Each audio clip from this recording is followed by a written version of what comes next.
What's going on, guys? What is going on? What is going on? We are live once again. We haven't been live in a while. We're just gonna do some G-Bat hunting. Checked out World 10, but there's somebody already grinding there, so we're gonna have to world hop until we find a better server. What's going on, guys? Good morning, good morning. I'm having some beer for breakfast. Beer for breakfast at 9 a.m. Heck yeah, going crazy. What is going on? Full auto, how you doing, man? How you doing? How you doing? Good morning. Good morning. Jaden Bailey, what's up? Azure, what's up? What's up? How you guys doing? Still level 95, haven't really been grinding too much. I've been kind of burnt out on the game, so I was playing a bunch of Albion. But I figured I would get some more grinding in because it's been a while since I grinded, really. I've been grinding a little bit here and there, but I really haven't sat down and had a good grind session in this game in a little while, so I figured I'd do that, and I might as well stream it while I'm at it. So what is up, people? Red, I'm sad I can't sell my SP body. I forget how much a SP body is worth. Just go to the Discord trade channel, list it up for a good reasonable price, and then just wait.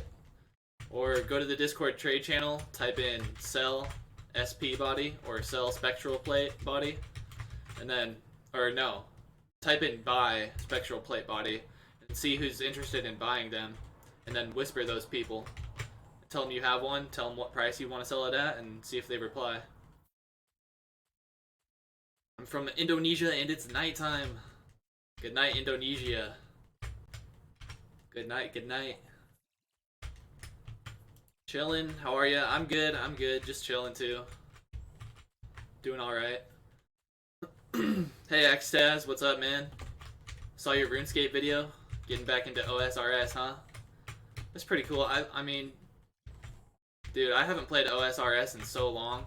I tried to, because they just came out with the RuneScape 3 version for mobile, so I tried that out a little bit recently, but I don't know. I don't really like that version very much. I think if I was going to play RuneScape, I would play OSRS too. I think that's what most people are going for.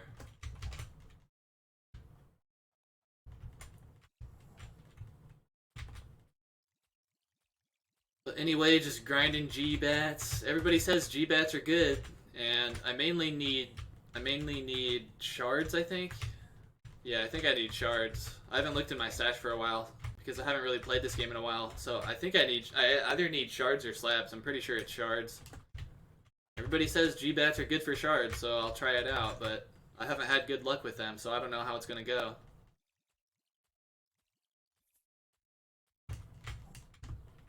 OSRS is the real deal, man. I heard they changed a lot of stuff with it, though. But I guess the fans like it because it's still really popular. But I think they did it right because, like, I don't know much about OSRS because it's been like years and years and years since I played it. But I think the way that they do their updates, don't they like actually have the players in the community? Don't they have them vote on the updates or something? So if there's something that they ever don't like, then they just don't put it in the game.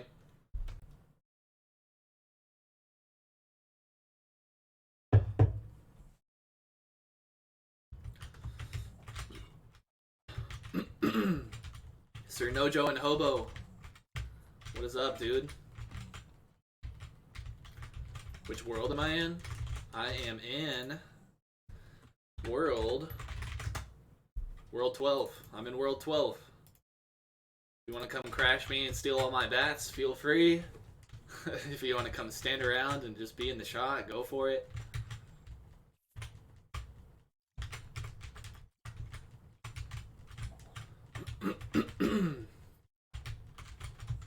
You guys are famous now. You're on national TV in front of trillions of viewers. Hobo, Sir Nojo, and Azure, you're on national TV in front of trillions and trillions of viewers. What do you want to say to them?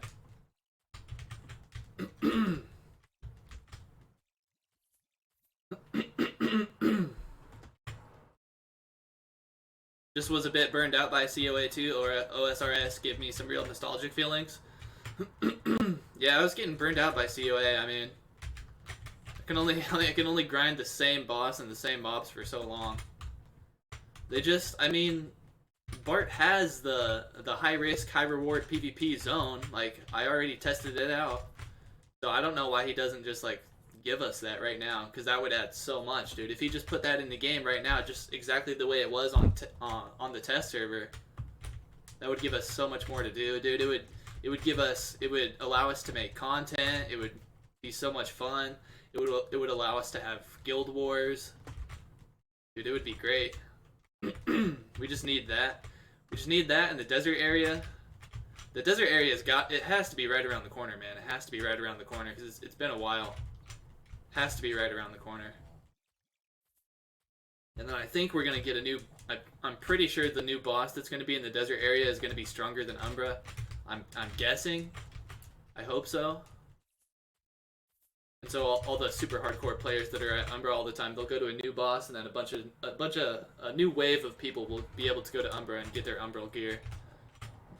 So hopefully that's how it goes, and hopefully that comes out soon.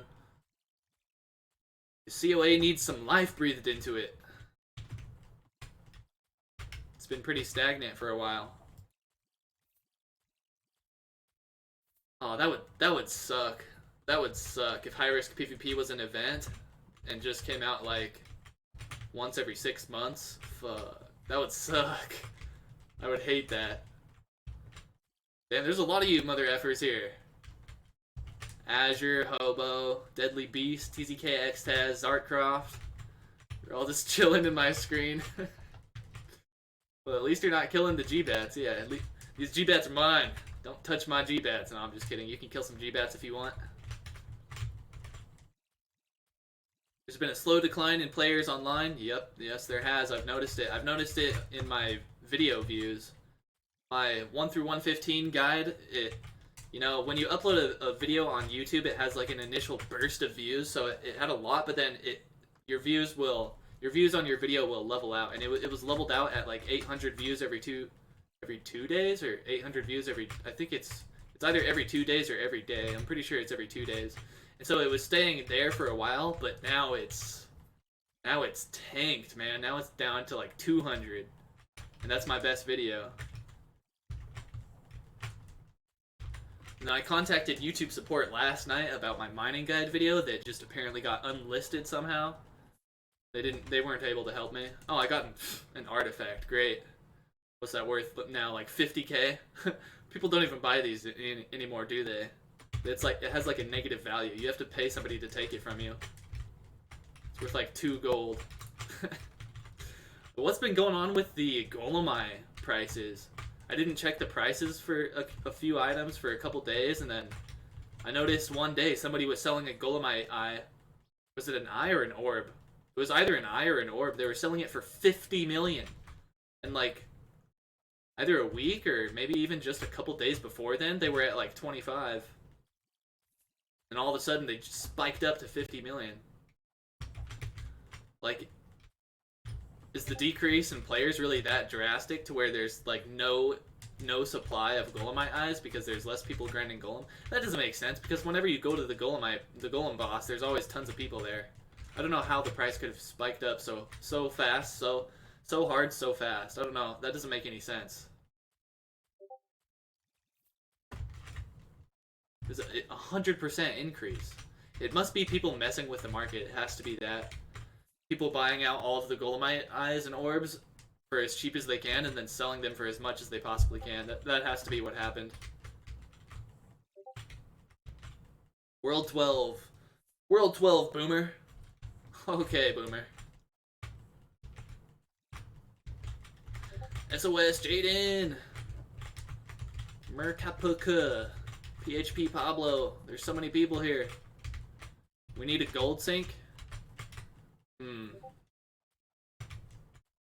I don't know, the prices in this game are all screwed up, and they all fluctuate so much. What we need is a marketplace, like an auction house. I think that would fix everything, because then the supply would actually what's the word I'm looking for? The supply would actually reflect the real supply, because now there's supply for Golemite orbs and eyes and stuff, but there's just people sitting on them, and because it can be kind of difficult to sell them, and it takes time, and but if there's a marketplace or an auction house, then the supply will actually, like, if you have stuff that you want to sell, all you do is put it in the auction house, so the supply will always be way more close of an actual reflection of the true supply if we have an auction house. So I think the prices would be more stable in that case. Plus, it would just be nice to be able to just sell your stuff quickly instead of having to, like, spam in the Discord trade chat.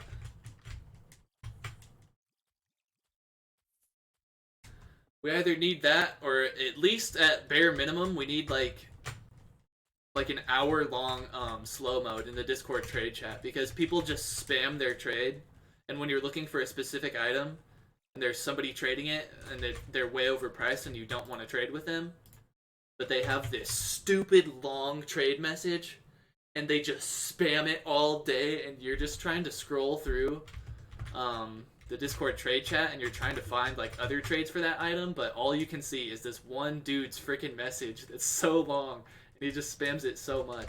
Like, I have a ton of people blocked on Discord just because they have long trade messages. Like, I'll see people typing in chat, and it's just like, blocked message, and I'm like, wait, what's this? And I click it, and it's like somebody whose name I don't even know, that I'm like, wait, why did I block this person? And I'm like, oh, well, he must have been spamming some stupid message in trade chat that was really long and annoying.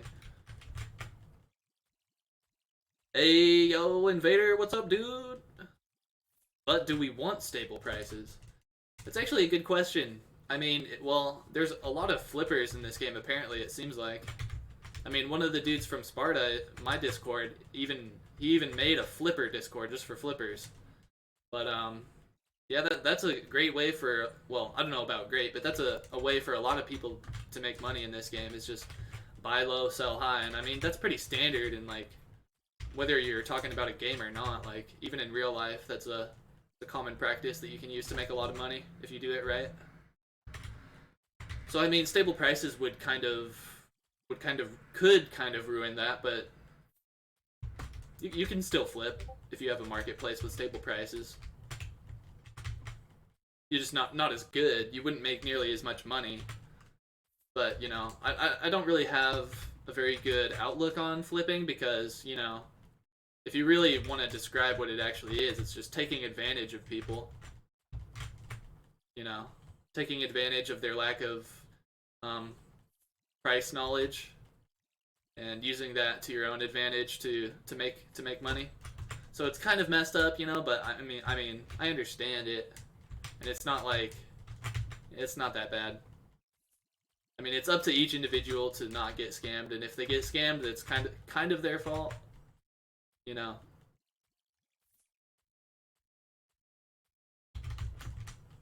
Hobo's level 104 with full umbral, dude. Good job, Hobo. You've been doing work, man. I'm still level 95. I was getting into some beef with RNG the other day. They're all like, the leader sucks. He doesn't even have full golem. I didn't even tell him that I'm a Iron Man account, but oh my god, that drama was so stupid. They took it way too far.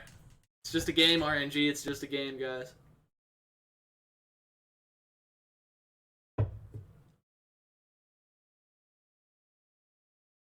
You'd use the magnifying glass to narrow down the search results. The magnifying glass? I don't know what that is. Is that like the same thing as Control F? Yeah, that's what I do. That's what I do. And then you look for a specific item, and then you just see people selling that item for like a not good price, or they just don't even list a price. Dude, I hate it when people do that. When they try to sell something or buy something, but they don't say a price. God, I hate that. It's a waste of time, dude. You have to have a price in mind. What's up, Player 3? Yes, I play Curse of Aros. You must have followed me from some of my Albion content, which is kind of surprising because I've only uploaded 2 Albion videos and they both suck. But yep, this is the game that got me most of my subs. I uploaded a bunch of videos for this game. So yes, I definitely play Curse of Aros. Flipping is in all MMOs, and it's something that, in my opinion, should be allowed, but right now it's too much. Yeah, it should definitely be allowed. I mean, it's just freedom of the market. It should definitely be allowed.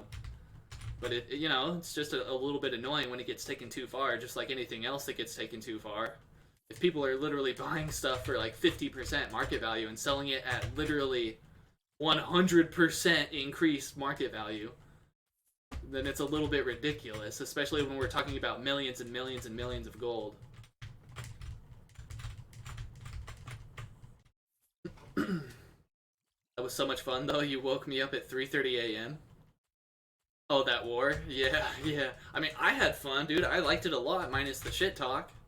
I thought I was keeping the shit talk really civil. I was just saying, you know, I said death to PKMN, and like that's the worst I said, and I said death to RNG, but I said it in all caps, and I was being trolly, and I thought people knew that it was a joke, and I was just saying like for Sparta in all caps and sauce sauce sauce in all caps, and then they're all like, they took it so far. They're like, burn Red Ruko on a pike, have his head. Dislike all of his videos on YouTube, that son of a bitch. Like, they were getting so heated, and then they were PMing me and stuff, and they were like, you fucked up. Sauce will never recover from this. We will tear you down. Like, they were so angry. God damn. God damn.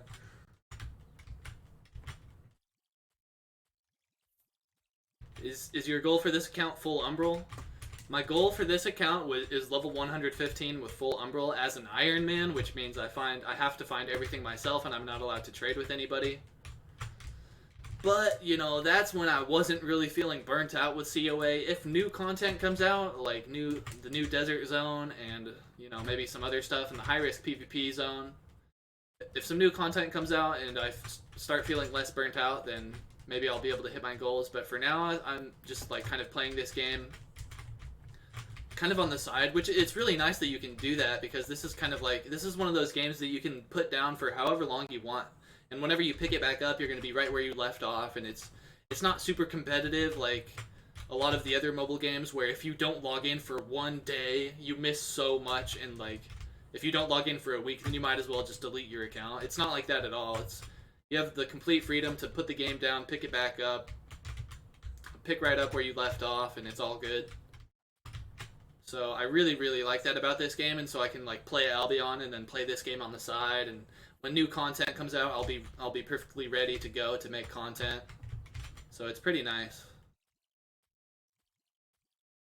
P-Hat was a one-day event. Oh, it was only one day. That's why P-Hats are so expensive. Only a single day event, wow. One day event back in the day, there were only a few collectors right away. Also, Bart played a role in the way P-Hats went up or down. He said in November he might make them untradeable. Holy shit. I wonder... Huh. That's pretty interesting, because he could just be saying that to try to get people to sell their P-Hats for some reason, to like maybe inject the economy, or like stimulate the economy.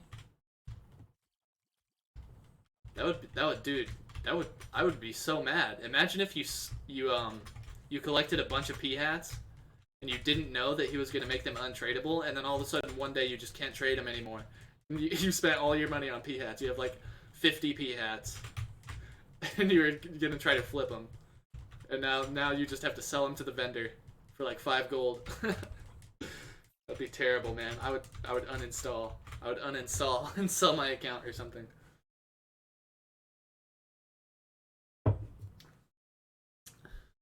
PKMN is a nice clan. They have hentai. What the fuck? Can someone give me free Mythen items? I might have some Mythen items in my bank. You're new to the game and you want some Mythen items? Let me see if I have some Mythen stuff in my bank. I think I might have sold it. I have 21,000 meds, and the reason I have so many meds on my Iron Man account is because I just sell random crap that I find, and I just buy meds from the vendor, so I probably Don't actually. Yeah, I'm wiped out. I don't have anything in here. I just have a Golemite Eye, 4 slabs, and then a bunch of crap. I have a Dead Rock Helm though. Somebody wants a Dead Rock Helm.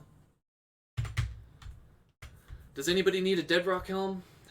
How can I give this away to you guys that's more interesting than just handing it away? Okay, if we can get 2 newbies who need a Dead Rock Helm, 2 newbies, just let me know. Let me know in my stream chat, or let me know in game chat. If we get 2 of you newbies who want it, we will. And you're within 10 levels of each other. Actually, you don't even have to be within 10 levels of each other, but you should be anyway. But if we get 2 newbies that are interested in this Dead Rock Helm, I'll have you guys fight for it. We'll have you guys fight to the death. And you'll be my. I'll make some content out of you, and then you'll the winner will get a DR helm out of it. So we've got Chinese character guy that wants it. So if we get 1 more person that wants it, what level are you, Chinese character guy? Chinese guy, Asian guy. I don't even know if that's Chinese. That might be Japanese. I don't know what that is. You're a newbie level 75. If we can get another person within 10 levels of 75, we can get you guys to fight to the death for the DR helm. Flipping is bad. Yeah, it's bad for the people who are, well, it's half and half. It's good for the people who are flipping, and it's bad for the people who are getting flipped. Luis Felipe Martinez is level 50, and he wants the DR helm.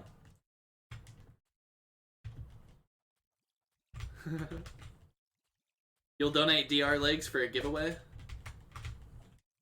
I mean, if you really want to, you can.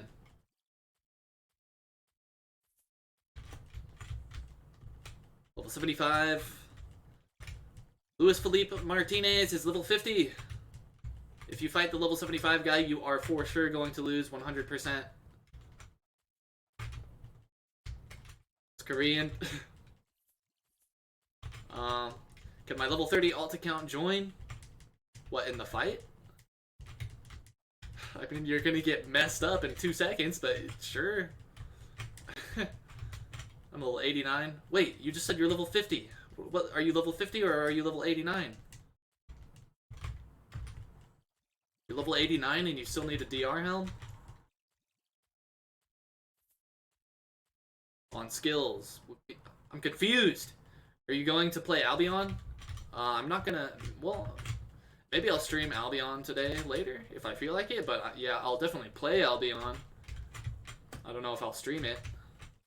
Maybe I'll stream it some other time, but not right now. I'm level 50, let's do it! I'm gonna fight for that helm. Yeah, me. Someone pulls. I want to give it to the level 50 because he's only a level 50 and he actually needs it. But there's 2 people ready to go right now that are within 5 levels of each other. Ramatoli Boomer and Asian guy, Korean guy. You guys come to... I forget what world I'm on. What world am I on? Come to World 12. Meet me at the small PvP arena. I'll show you where it's at if you don't know. You guys are going to fight Ramatoli and Korean guy. You guys are going to fight for a DR helm. We're having MMA, COA MMA going down right now. So, let's do this. You can even have a Golemite artifact. I'll just throw it in there. This arena is the one I'm talking about. The safe PvP arena. The little tiny arena. World 12, World 12. Ramatuli, what's your in-game name? And Korean guy, what is your in-game name? If I fight against 50, it's wins. He's level... Okay, you're level 75, and the dude who wants to fight you is level 71, so it should be a good fight. It should be a good fight. You can use scrolls, you can use relics, you can use whatever the hell you want to use. We're going to be your cheerleaders here on the side of the ring. World 12, World 12, World 12. Ramatoli and Korean character guy. I don't know what to call you. Korean guy. You're just going to be Korean guy. Okay, so Frank Ice. Frank Ice is the Korean guy. World 12, Lewis. World 12. World 12. TWELVE. 12, 12, 12.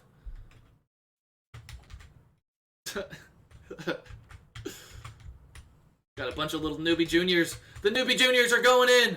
The newbie juniors are going in. We got Triple CP versus Macadelic. Macadelic is level. Oh! Oh! Macadelic just got owned. Macadelic, no. Macadelic. I was voting for you because you had a cool name. You just got owned. Hero Gamer is going in. He's swinging. He's taking 2v1. Oh my god, he just downed a guy. That was horrible. That was horrendous. Oh my god, there's blood everywhere. Oh my god. You can place bets if you want.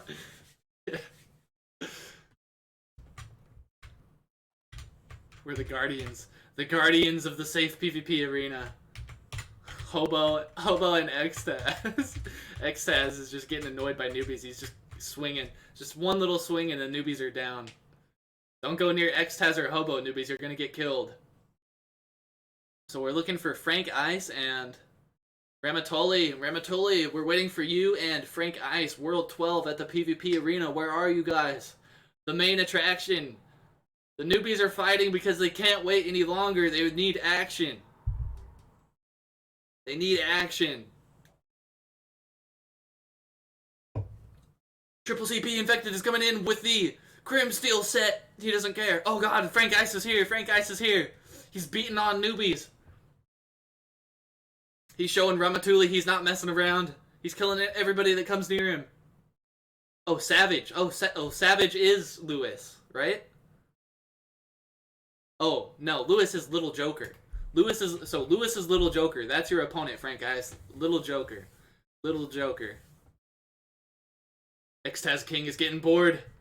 He's slaying newbies. He's freaking level 113. Oh, there's Little Joker. What? He's level 50. Oh yeah, okay. He's level 50. Well, you're screwed. you're done for. What are you thinking? Level 50 versus level 75. Little Joker, can you pull it off? You need scrolls, you need relics, you need something. You need hope, you need Jesus. Oh, okay. I don't know. Are you Little Joker or are you Savage? What? Am I reading some? Oh. Wait. Oh yeah, Lewis. Lewis is the wrong one. I was thinking of the wrong guy. Lewis is Little Joker. Frank Ice, your opponent is Savage. Your opponent is Savage. That was my mistake. Your opponent is Savage. Savage is right there, level 71. In the Cobalt. Alright, Savage versus Frank Ice. Savage versus Frank Ice. Everybody out of the arena, except for Savage and Frank Ice. Where'd you go, Savage? Just saw you a second ago. Oh, he's right there, he's right there. Savage, get in the arena! Get in the arena! Get him! Use your scrolls. Hey girl, hey! Hey Quill, what's up, dude? What's up, dude? Savage and Frank Ice are fighting for a DR helm. They're going at it. Level 71 versus level 75. They're not doing anything. They're just intimidating each other.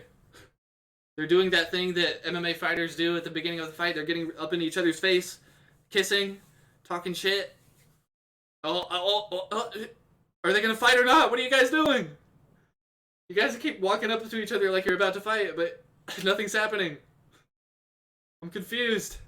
Xtaz King is getting so bored, he's just killing you himself.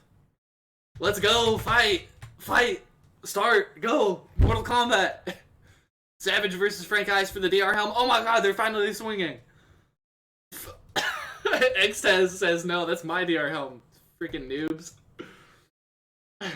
I think Frank Ice won. Yep, Savage died first.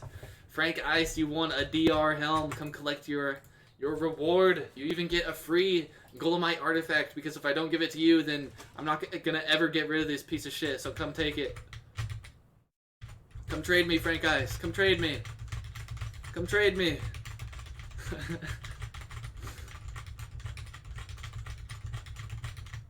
Frank Ice. God damn it.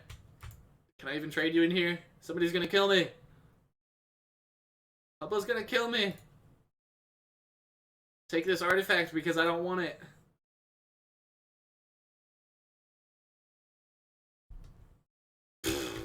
Noob. I had to get rid of that artifact somehow, and I finally got rid of it. Now you're cursed with the artifact.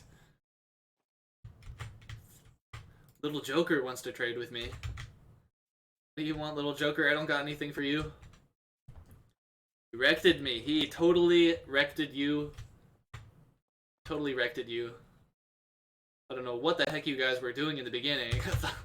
I thought like 3 or 4 times in a row you guys were about to fight, but you guys were just squaring up, intimidating each other, and like not even swinging. Congratulations, Asian character guy. I guess I'm going back to Golemite Bats now. Oh, that was pretty fun for a second there. That was pretty fun for a second there. I guess if anybody else wants to give me any more stuff to give out to people, we can have more fights. But I kind of just want to grind Golemite Bats, but that was pretty fun. Did have fun with that. That was pretty fun.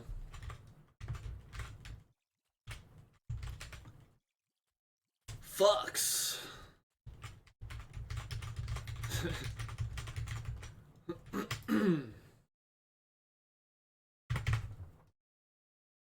Playing on server 12, player 3. We are on server 12. Sorry, just saw I ruined the match. No, it's okay, X-Taz. They had the match finished like a millisecond before you killed one of them, so you didn't really ruin it. It's pretty funny though.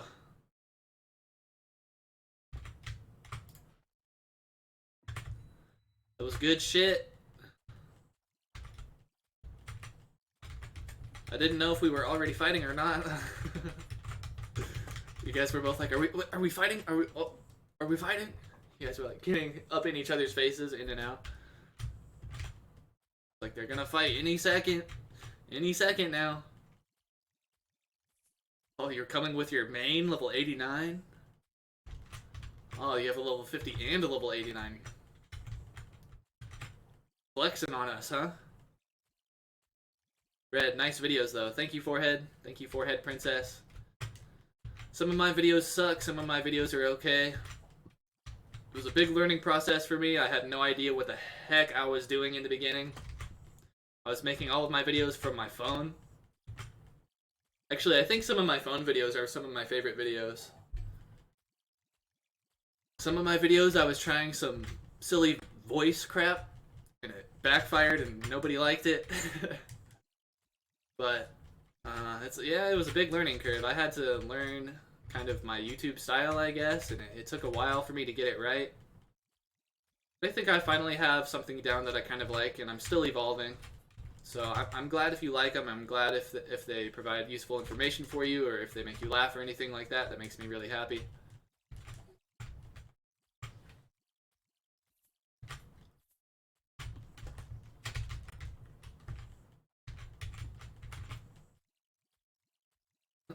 Does anybody have an extra Golemite artifact I can borrow?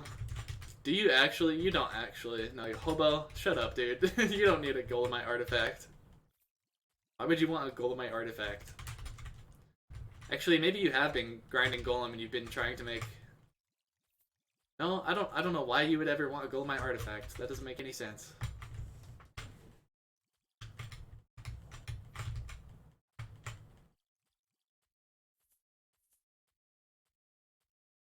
Oh.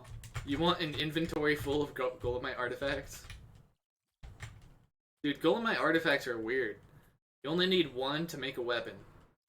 And it's not used for anything else. It's like it's totally useless. They should just remove it. They should either remove Golemite artifacts, or they should make every Golemite piece require, like, 2 Golemite artifacts. It's weird that only one piece requires it, and it only requires one of them. If only one piece is going to require it, then why don't you make it cost, like, 10 Golemite artifacts?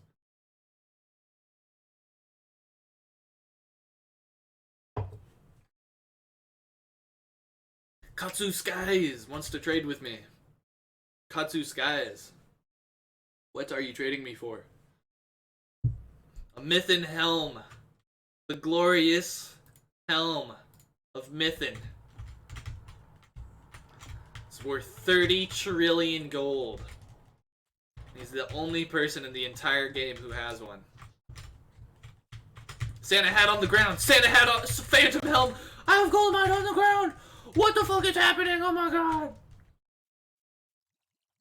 Son of a tease. He's teasing us. Nice Phantom helm though, actually. Nice freaking Phantom helm, dude. Did you actually find that thing? That's pretty crazy. Isn't that like the rarest item in the game? Actually, no, it's not. The what is the? It's the crap. I can't remember what it's called. The one thing that you use to make the Ring of Glacie is the rarest item. I can't remember. Can't remember. It's the thing you find from raptors.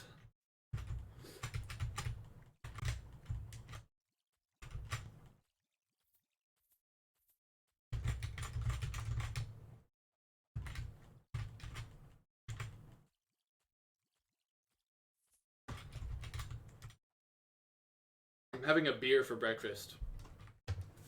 9:48 a.m. where I'm at, and I'm drinking one beer. That's my breakfast. It's a pretty good breakfast, right, guys? Pretty nutritious. Probably a good idea. Probably not a bad idea. Yeah.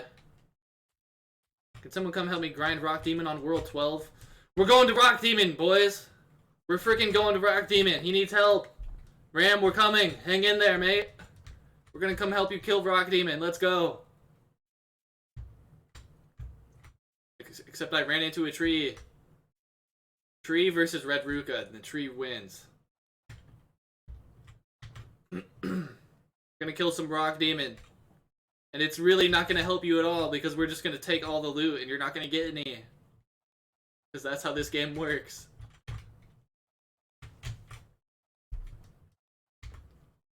At this rate, I'll never get my full Golem set. Going for the chest next. Maybe I'll just skip Golem boots. Maybe I'll get my Umber boots first. I don't know. Ram, Savage, we're here. We've come to save the day. And steal all the loot, actually. You really don't want this. You really don't want this, man. What you actually want is to fight the boss solo. You had the boss here. Oh. Why are you running? Why are you running? You scared me. You actually want to fight the boss solo because then nobody's going to be competing with you for drops. So you should have not said anything. I got a frozen. Oh yeah, frozen skull. That's what it's called. Got a frozen skull and like 100 kills. I got a spectral blade, spectral sword and 70 kills, 71 kills, 71 or 74 kills. I got pretty damn lucky with that, but a frozen skull and 100 kills, that's pretty crazy. Sold for only 12 mil. Because I'm stupid. Is it illegal to say that word on YouTube? Would I get in trouble if I did that? Because I know actually, I'm confused about that word, because I know on Twitch you used to get banned for saying that word, but I think you can say it on Twitch now, so I just don't know. I'm just not going to say it. I'm just going to play it safe.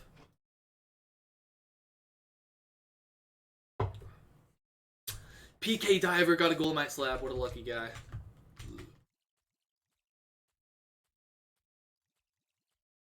Rarest item is P-Hat and DI currently.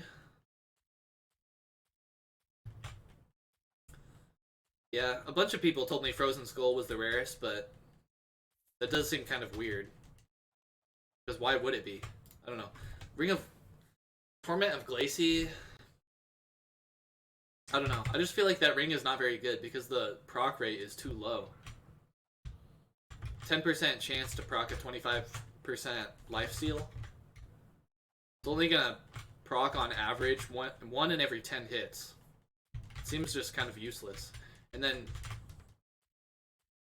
the proc chance is so low that you have a high chance of proccing it when you're already at full health. So I can see that it's like, it seems like not very useful to me. Give me that. Give me that shit. So many hackers in this game. There's so many hackers in every game. I don't know how they do it or how they get away with it or what. But when I played Rise of Kingdoms, there was a bunch of hackers, a bunch of people farming resources all the time, and a bunch of people with like 100 million freaking power. There's a bunch of hackers, but at least this game really isn't competitive at this point, so if anybody hacks it, really doesn't make that big of a difference to anybody. It only affects them and gets them banned eventually. Hopefully eventually gets them banned, as long as people are looking out for it, as long as there's mods. Whose job it is to ban these people. I'm pretty sure that's the case. Quit teasing me with your Eye of Golemite, Artemis. Artemis, you, I like your name though, because Artemis is the god of Sparta. It's the Spartan god. It's the god that the Spartans pray to, or whatever. The one that they worship. One of the gods, at least. It's like the main god of Sparta. Go, Artemis wants to trade with you. Let me guess. He's gonna flash his Golemite eye. Yeah. Yeah, what did I tell you? See if he accepts trade. Of course not. Keep it, bro. Was only catching dust in my bank.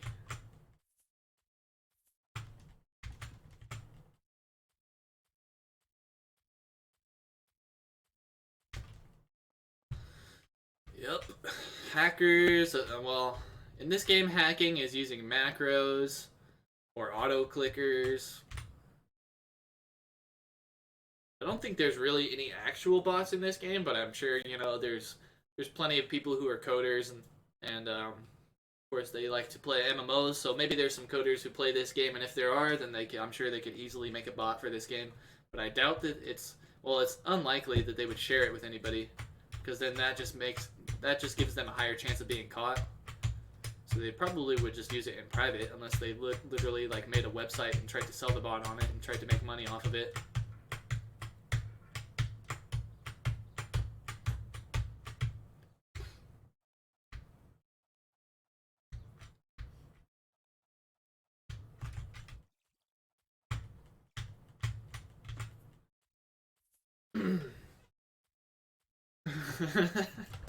Never expected to make someone happy with that trash.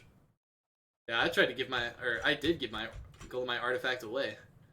I had to make a whole scam about it. I had to convince people I was having a PvP tournament for a DR helm just so I could sneak that Golemite artifact in there and get that crap off my hands. I'm going back to Golemite Bats. I have ADD, man. Can't pay attention to one spot for too long. Going to Golemite Bats, going to the PvP arena, going to Rock Demon, going back to Golemite Bats. Just can't make up my mind.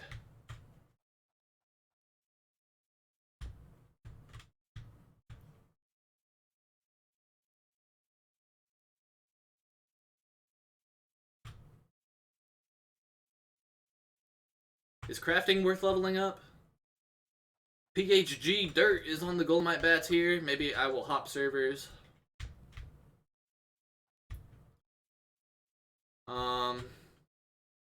Looks like he's staying on that side. Maybe he'll share sides with me. Or not share sides, but maybe he'll stay on the right side and he'll let me just have the left side. Kind of looks like that. So I'll just take the left side. He says, Sauce, don't steal.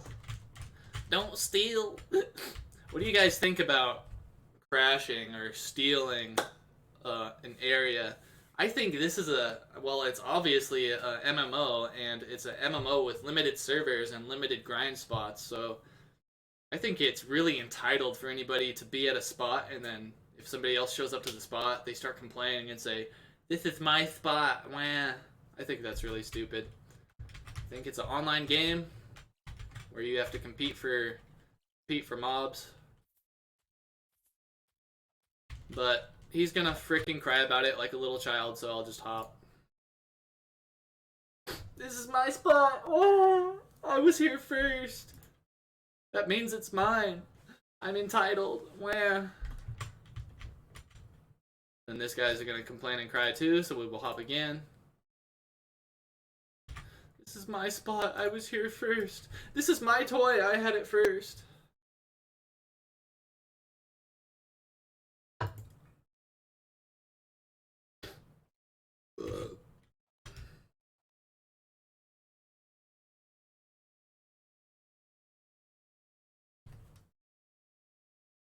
See what you are doing, Red. Very slick. What am I doing?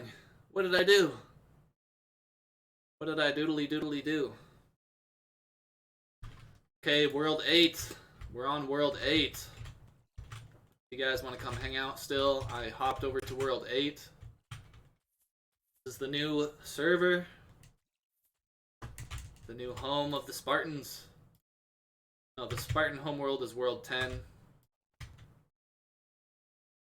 So if you guys want to hang out with Sparta, you can play on World 10 and you can probably find a bunch of Spartans on there pretty much any time of the day. Sparta just made it to, yesterday we just made it to over 600 people. We just hit 600 people. That's pretty crazy. We surpassed AK7 a long, long time ago. We've got more people than FT now.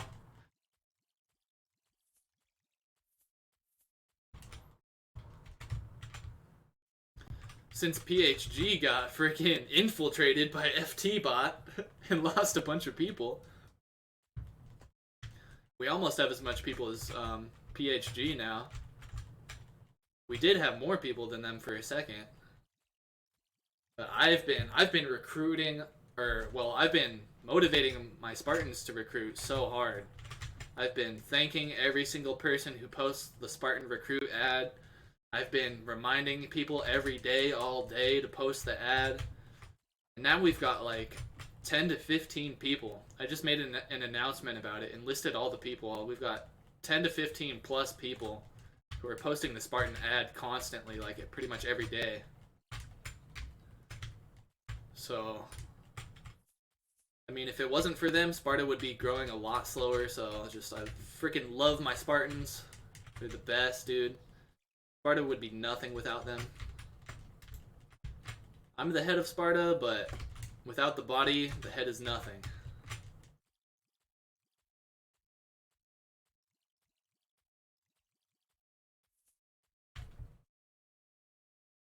Oh yeah, sneaking that Golemite artifact in the prize, yeah.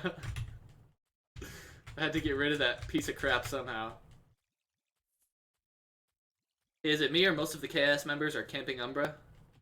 I don't know. I think I saw a YouTube video with KS Kingslayer, right? And they had like a bunch of people with Umbral gear.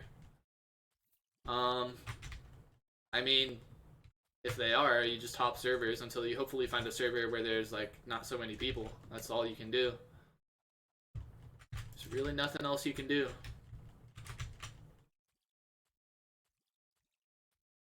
Good day, mate. Good day, Chance. What is up, Chancey Chance? I want to put that picture of you on my screen right now, just like in the bottom. I just want to put it over my cam and use that as my cam instead. The picture with the fucking Mama Chance. Southern Mama Chance. With her fucking towel on her head and her cigarette. That shit is such a good goddamn picture, dude.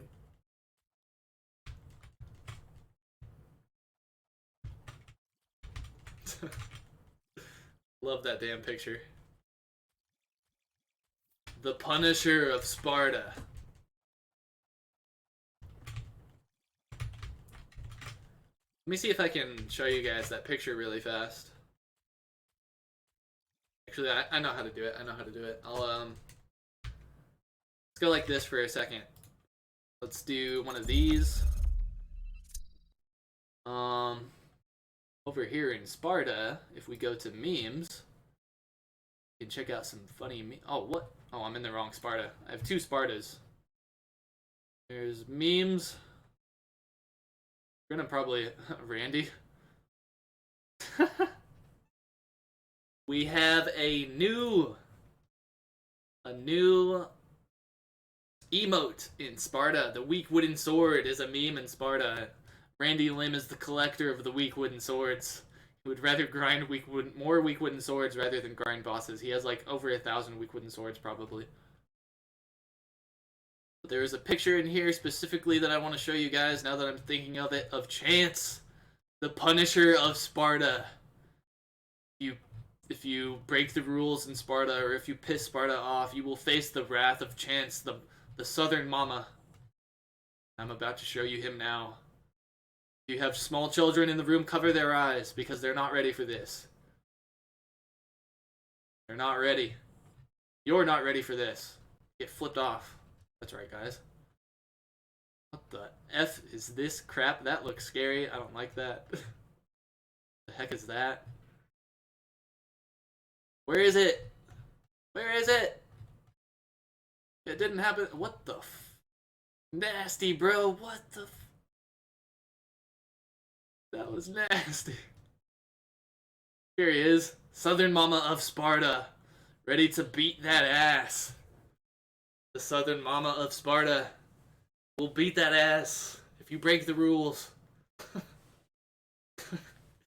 Ready to F you up. She has a paddle. She knows how to use it. Do not go against the teachings of the Southern Mama of Sparta, because you will regret it, and that is a promise and a threat.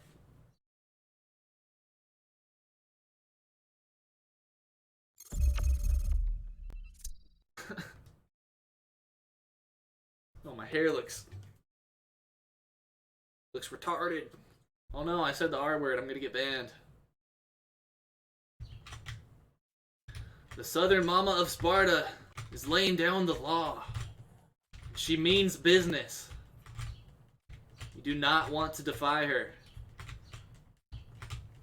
She will put her cigarette out on you, and then she will paddle you again and again.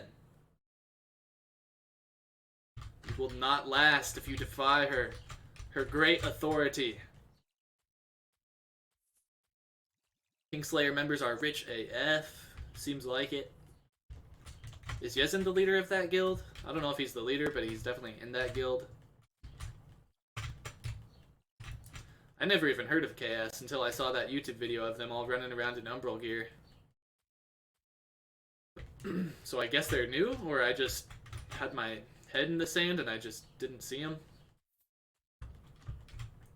I saw a guy casually showing me his 6 dragon eyes. That guy is rich AF. I've never even seen a dragon eye. I've never even seen a dragon eye drop, I don't think. While I was on the same server, not even in chat.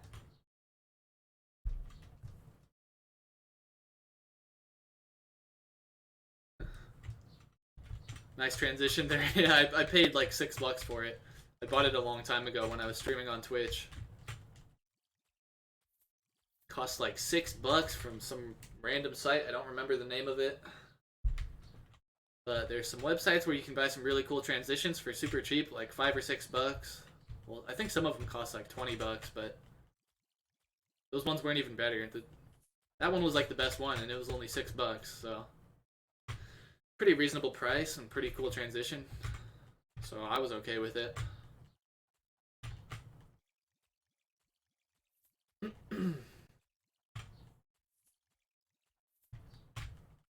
Emoji on that server. Oh yeah, Hassan is an emoji in Sons of Sparta.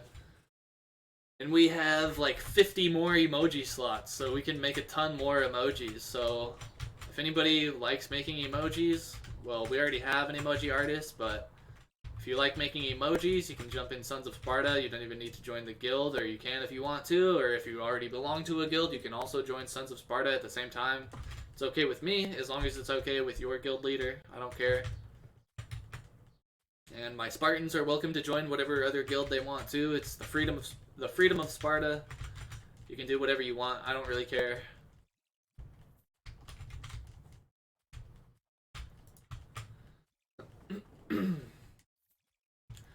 Jaden, the bunny man. I was about to say, don't you have some eggs to lay or something? But bunnies don't lay eggs. Oh, Golemite shard. I got one. Now I just need like, what, 6 more? Or 5 more? Or something like that? To make a breastplate.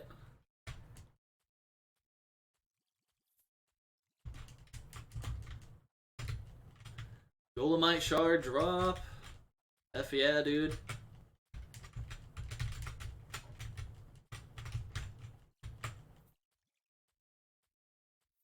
Nice-oo. Pog Shampoo.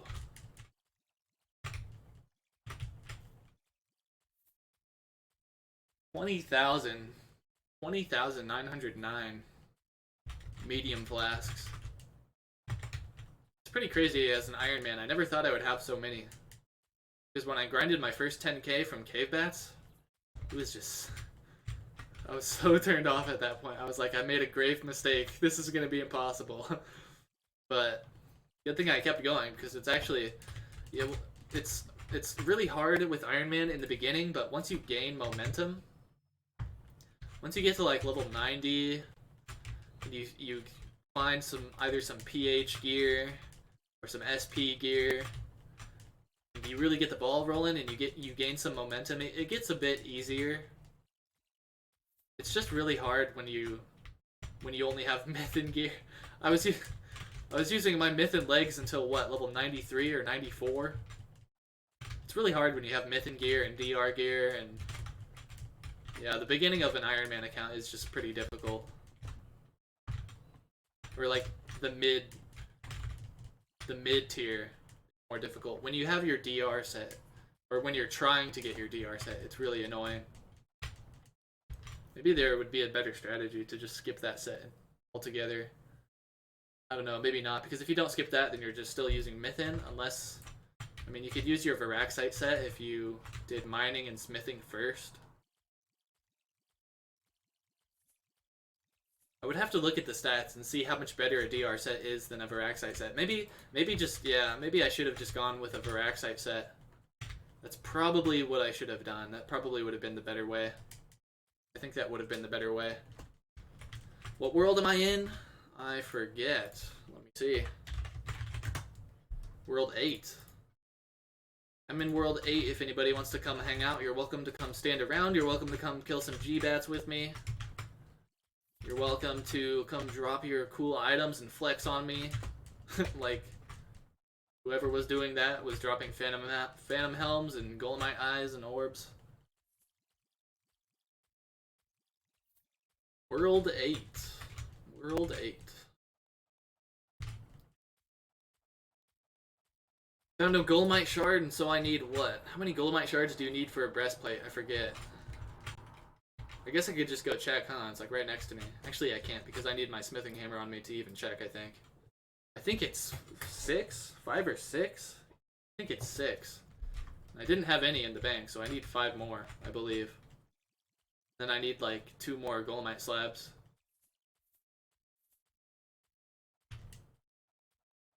So it's going decent. We haven't been here too long. We already found a shard. We were messing around at Rock Demon, and we were messing around in the PvP arena, so we haven't really wasted too much time here, and we already found a shard, so it's going alright so far. It's going pretty good. I killed more than 10k Rock Fiends and never... What? You never got a drop after 10k Rock Fiends? Jesus. Oh my god. Golemite artifacts! Golemite artifacts! It took me 7.7k Rock Fiends and about 250 Rock Demons to get a DR Helm, DR Helm, DR Chest, DR Boots, and that's it. I never got the DR Legs.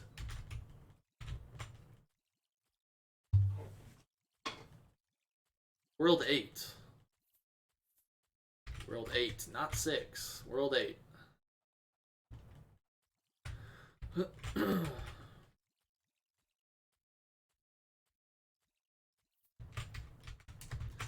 Flexing my Golemite artifacts. Like 492 Golemite artifacts.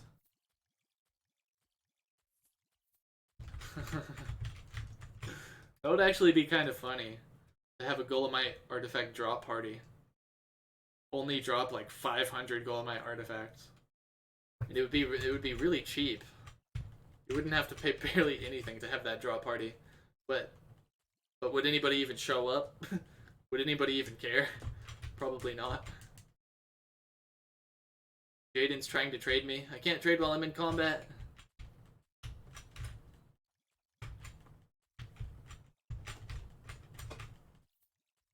What's your KC for Golemite creatures in boss? Let me see. Slash KC. We've got 8,600 Golemite Fiends, 1,010 Golems, 4,662 Golemite Bats. Yep, that's it. I've killed a shitload of Golemite Fiends, and that's where I've gotten most of my shards and slabs, and yep, I've gotten how many eyes? I've gotten 3 orbs from Golem, 3 eyes from Golem, 1 slab from Golem, and then I don't freaking know how many slabs and shards from Fiends, but quite a bit, enough to make the gear that I have. And 4 in the bank, 4 slabs in the bank. So yeah, most of my shards and slabs came from Fiends. So I personally would recommend them, but I'm fighting Golemite Bats because everybody claims that they're the best for shards and slabs. So that's why I'm here.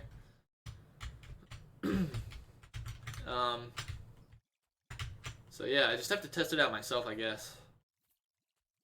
Even though I did make the ultimate money making guide video, which I used Google Docs to gather data for everybody's KC, and based on that data, Golemite Bats drop Golemite slabs every 1 in like 2,000 drops, but people say that that's not even correct. They say it's really 1 in 1,000. But that doesn't make sense to me because I've killed about 5,000 of these guys now and I've only gotten a few drops. Easter eggs.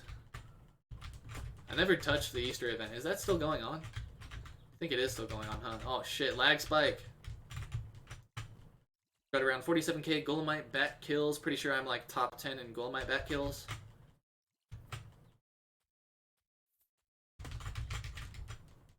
I don't know, there's a lot of people that claim they have huge KC for Golemite bats. Like I was in... Fuck, I hate pronouncing this guy's name because I don't know how to say it. I was in XEA's stream. Xia, Xays, X's, whatever, however the heck you say his name. I was in his stream. And he said there was people with like 100,000 Golemite bat kills. So he was trying to convince me that Golemite bat drop rate is you will get some drop, either a Golemite shard or a Golemite slab, or a Golemite artifact. They drop artifacts, right? I'm pretty sure they drop artifacts. Yeah, they do. You'll get one of those drops every 1 in 500 kills, which I would not agree with that, but I don't know. Maybe. Well, based on my session currently, I guess I would have to agree with that if I was only judging by this current session, because I have already found a Golemite artifact and a Golemite shard. And I probably haven't killed nearly 500 even, but based on my total KC, I've found not very much.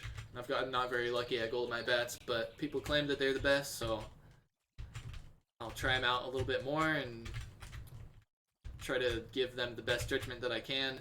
So I've grinded like 10k of them or something. And by the time you've grinded 10k of anything, you should have a... Well, not of anything, but if something is supposed to have a 1 in 500 drop chance or 1 in 1,000 drop chance, by the time you've killed 10,000 of that mob, you should be close to that drop chance rate. You don't need to kill like 100,000 to get the accurate drop rate. You're collecting the data.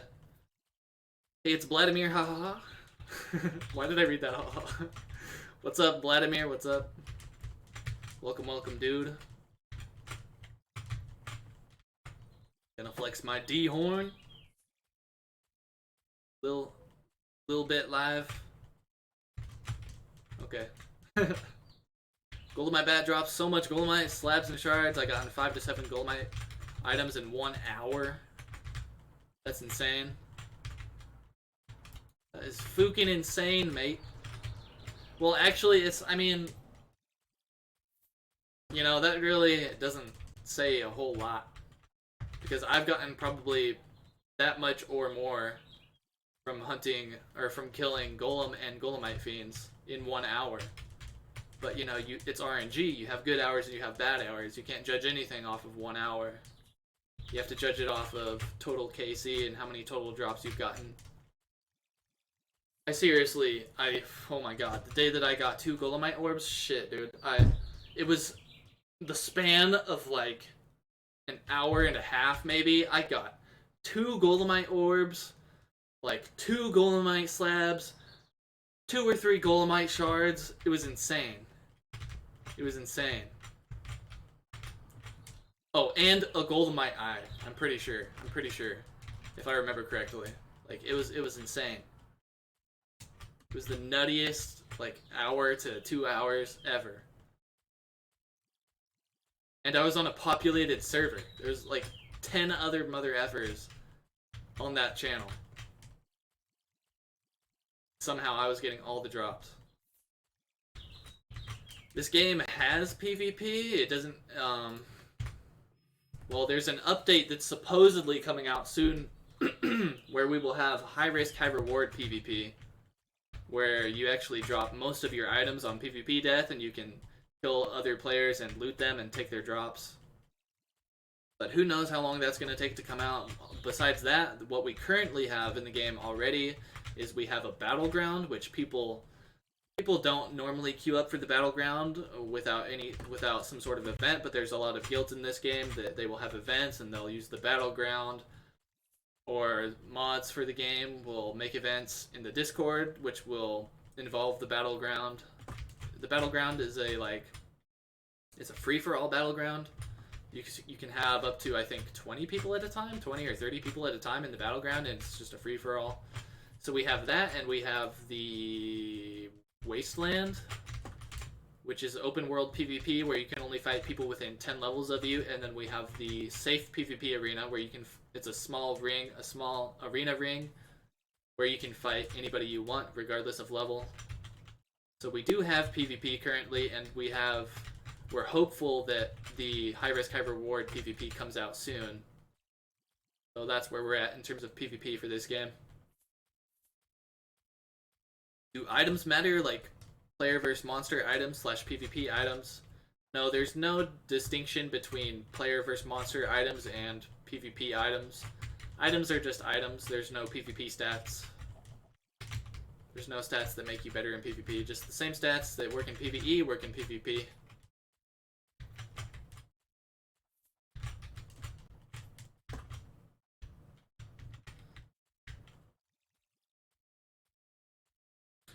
$100K is so waste of pots.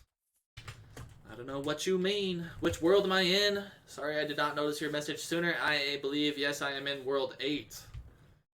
I'm in World 8. If anybody wants to come hang out, you can come kill Golemite Bats with me, or you can just stand around. You can do whatever you want to do.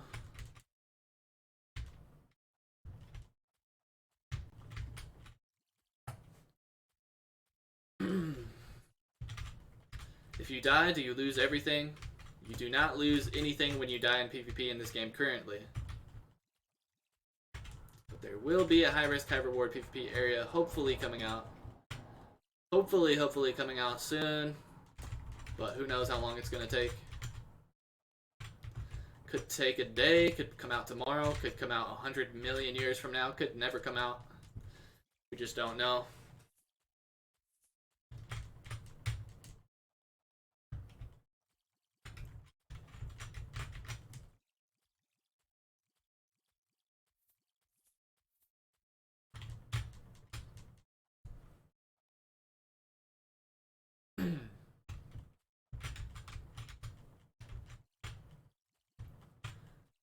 How much more long am I gonna stream? What is it? 10:30 right now? I don't know. Maybe another hour or something. Oh shit! Hammers! Hammers! Get the hammers! Get that hammer! That's mad expensive loot right there. The problem is that PvP doesn't require skill. Whoever has the best gear wins. Yeah, but once you are leveled out on gear, once both players have the same gear and level-ish... Did I just pick up that hammer? No, I did not. once all the players involved in PvP have about the same gear and level, then there is some skill involved. The skill is, it comes down to who can stick on the enemy better. Because when you're PvPing in this game, it's easy to just, when you're getting low on health, it's easy to just run away. To the point where the other, well, everybody's speed is the same. So if you get just out of melee range, then nobody can hurt you. So you have to have quick reflexes, and you have to be able to stick on people. And it does actually matter. When I was doing PvP in the Wasteland, sticking on people was the only thing that would guarantee that, or not even guarantee, but it would highly increase the chance that I would kill that person. You definitely can have a quick enough reaction time to where they just can't escape you. But you have to really be focusing and trying hard to like not let them get away from you. They'll try to juke you, and they'll go left and right, and up and down, and whatever. You just got to stick on them, and as long as you guys have like about the same, you're using the same stats, which pretty much everybody's using the same stats. If you have around the same level and the same gear, then all it comes down to really is just who can stick on the other player better and who has the better luck. But it is pretty fun. I have fun with it. I thought it was a lot of fun. But it's going to be a lot more fun when the high risk, high reward PvP comes out. Be way, way, way more fun. There's going to be so much guild drama, I bet. Dude, people are going to be so mad. God, it's going to be... Oh, it's going to be horrible when they get so mad, dude. It's just... I mean, it's funny. It's funny to see it, but it's also kind of sad at the same time. Because, dude, people... Oh, man. Like, yeah, it's obviously not just this game. It's just online games in general. People just take things too far. Especially in League of Legends and World of Warcraft, dude. I guess every MMO, dude, kids just get mad. And it's just... Kids are gonna get so mad when they lose their gear in this game. It's gonna be hilarious. There's gonna be so much guild drama. And then there's... It's going to be so much better because there's going to be reasons for guilds to fight. There's going to be reasons for guilds to spy on each other. It's just going to feel way more alive once the high risk, high reward PvP finally comes out. And I hope it doesn't flop. I hope it doesn't flop. Because what if it comes out, but it's just, for some reason, it's just not popular. I mean, if that happens, then it just comes down to guild drama. If that happens, then I'll just create guild drama with guilds that you know, I'll just create guild drama just for fun, and then I'll get them to come in the high risk, high reward PvP area. Oh yeah, you want to talk shit, dude? You want to talk shit? Let's settle this. It'll be great. Imagine DIs and PvP zones. The rumor going around is that when you die in the when you're going to die in the PvP, in the high risk, high reward PvP area with boss gear, your boss gear it'll break and it'll turn into the pieces that are required to craft it, and then they'll drop on the ground. So if you kill somebody in like a full Golemite set, once you kill them, there'll be like a ton of Golemite shards, Golemite eyes, Golemite slabs all over the ground. That's just the rumor. I don't know if that's how it's going to work, but that's what people are saying.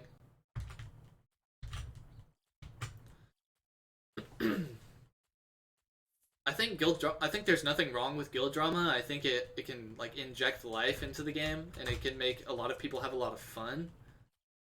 But it's as long as people don't take it too far, you know? Like, I was getting into guild drama with RNG, and they are so fucking mad. It's insane. Over absolutely nothing. They're so mad. It's crazy. You're like, dude, they're so mad.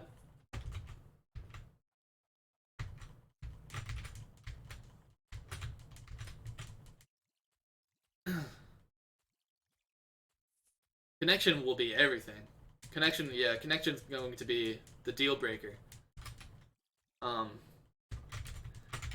I've joined drop parties that are on like World 4, which is a UK server, and I'm based out of NA, North America. So in that drop party, I could not even like pick anything up barely. I got like 7 items in total, and there was over 300 items dropped in that drop party. Well over. Actually, it was about 300 items times 4. There's a shitload of items dropped in that drop party. I only got 7 of them. But the people who were actually in the UK for that drop party, they got like just inventories and inventories full of stuff. Because they just had the better connection time. So when the high risk PvP comes out, the most important thing for you to do is pick the server that works best for you, or you're going to just lose all of your gear for no reason. If you're in NA, you have to play on an NA server, and you have to try to find the NA server that lags the least for you, because nobody knows where these servers are based out of. Like, if you're on the West Coast, I mean, I don't know how the heck you're going to test this, but you just try to figure out which US server is on the West Coast. Because I'm sure there's got to be one. I hope they're not all East Coast, because then I'm just going to be screwed. And then, you know, if you're in the UK, use a UK server, and so on and so forth. That's going to be very, very important when the high-risk PvP comes out. Need to keep that in mind. I shall bring my paddle. They will suffer. Smoking a cigarette. I will bring the paddle. Y'all shall feel the wrath of the southern mama of Sparta.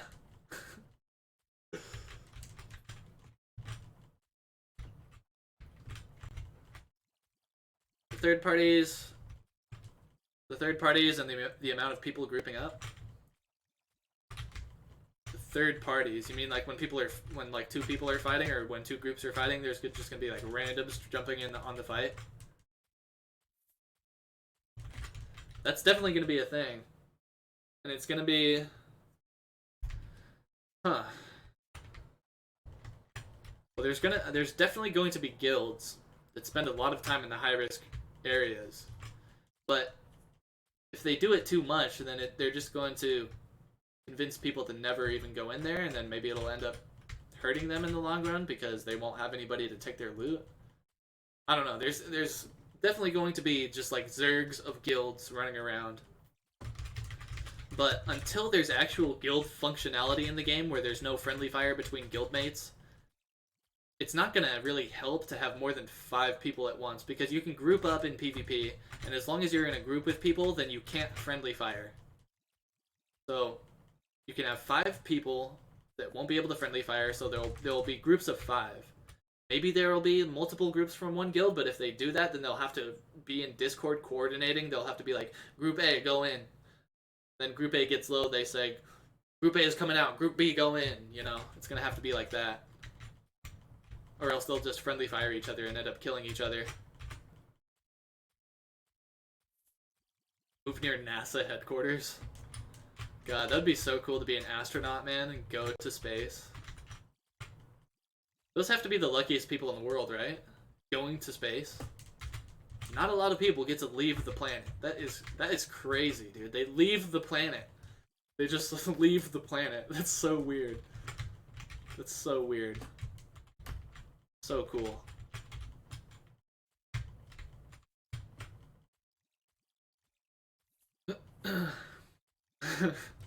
Southern Mama. Southern Mama of Sparta. I'm gonna try to give you a drop soon. Chance,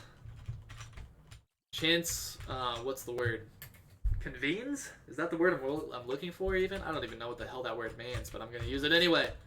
Chance convenes with RNGesus himself. He is the lucky charm of Sparta, and when he prays to RNGesus listens to him and gives drops. The people of Chance's choice. And he's a Southern Mama of Sparta. The Southern Mama. And he has a paddle. He's just got it all. He's got it all.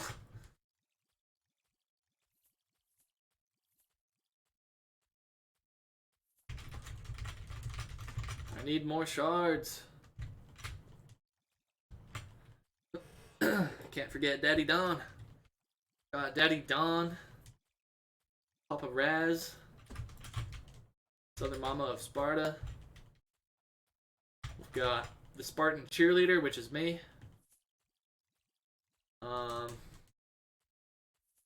Who else do we got? We got the Weak Wooden Sword Master.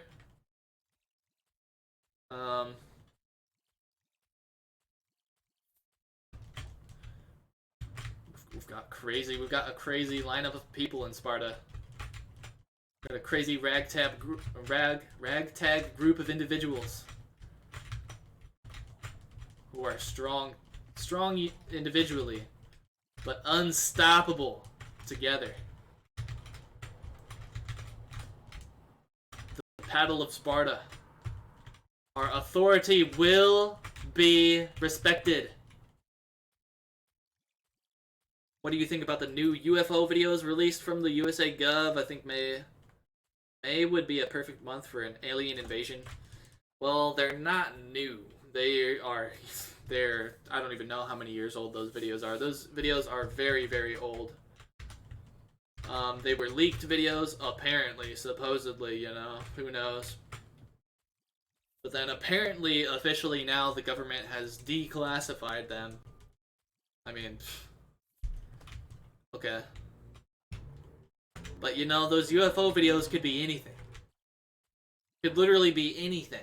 I mean, are we fighter pilots? No. I've never been in a freaking cockpit. I've never locked onto a target. I don't know what it looks like to lock onto a far distant, like, other plane. It's probably what that shit was. It's probably just a hoax. It's the pilots like, you know what, it's pretty difficult to tell what that plane way the hell over there looks like. You know what we could do? We could make a video and just make it seem to the normal people who don't know shit about, like, being pilots, we could just make it look like that's a UFO. All we do is make a video and then act excited. And just say UFO. And there you go. I mean, it's no coincidence that all the UFO footage ever of all time is indiscernible. You can't discern what the F it actually is. There's no, like, up-close picture of a UFO. It's, like, right in front of your face. It's, like, 10 feet away, and it's like, that is clearly not from this planet. That is... There's aliens in there. There has to be.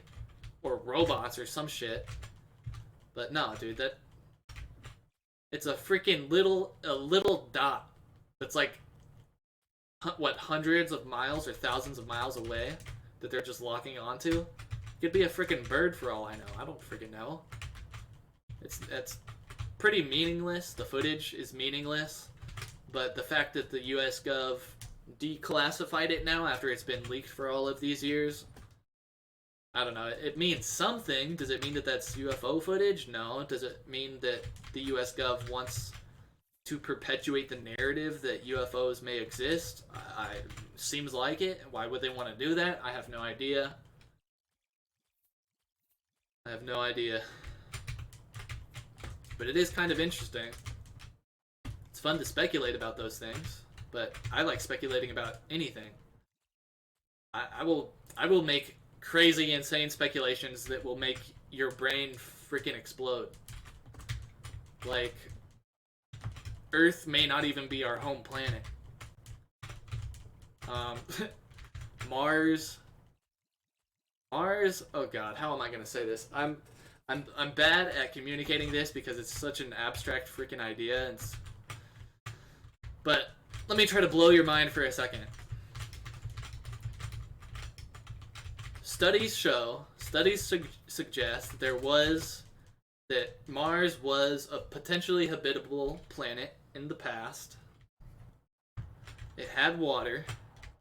It potentially had foliage, like plants and trees, and soil, and it had a magnetic field that would make it possible for life to exist on that planet. It had everything that you need to have life. It's entirely possible that life started on Mars. And just as today Elon Musk wants to use Starlink to get us to Mars, to increase the survivability odds of humans by inhabiting multiple planets instead of having all of our eggs in one basket and all in one planet, we could reach out to Mars and increase the survivability rate of humans. So hear me out. It's entirely possible that life started on Mars. We had a mission to go to Earth for whatever reason to increase the survivability odds of humans, or maybe we saw that Mars was going to lose its magnetic field and we were going to be screwed, so we didn't have any other choice and we had to go to Earth. And so if you sent humans from Mars to Earth in that scenario, and those humans made it to Earth, and it would be one spaceship of people, or maybe a few spaceships. It would be a small colony of like a few hundred people. And so then at that point, if Mars was collapsing, Mars collapses, nuclear war breaks out on Mars, or the Mars magnetic field breaks, or a comet hits, or an asteroid hits Mars, or something happens, there's a mass extinction event, there's no more life on Mars.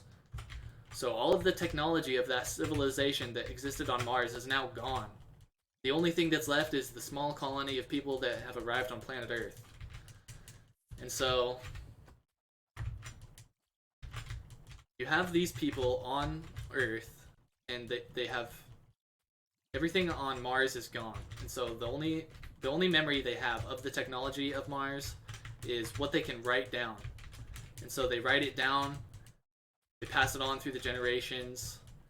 The new generations that pop up only remember the technology through a distant memory.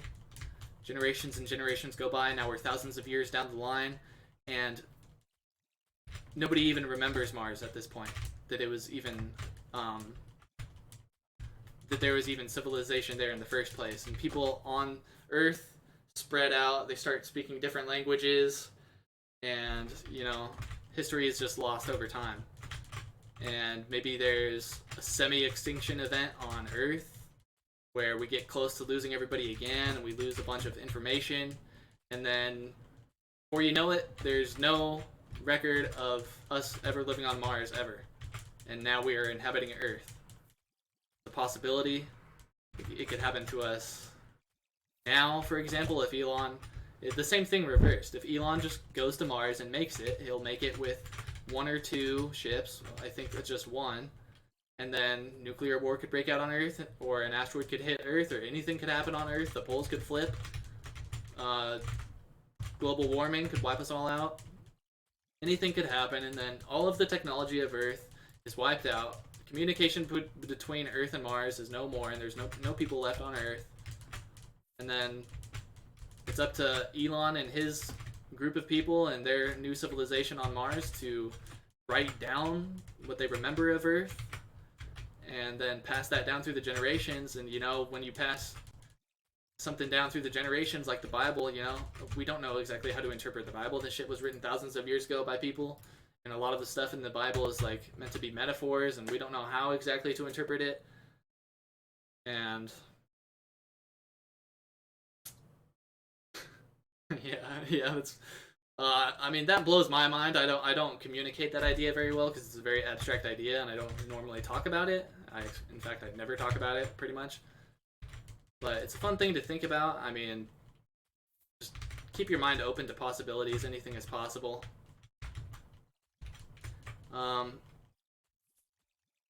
lot of people think that remote viewing is possible without the aid of any technology.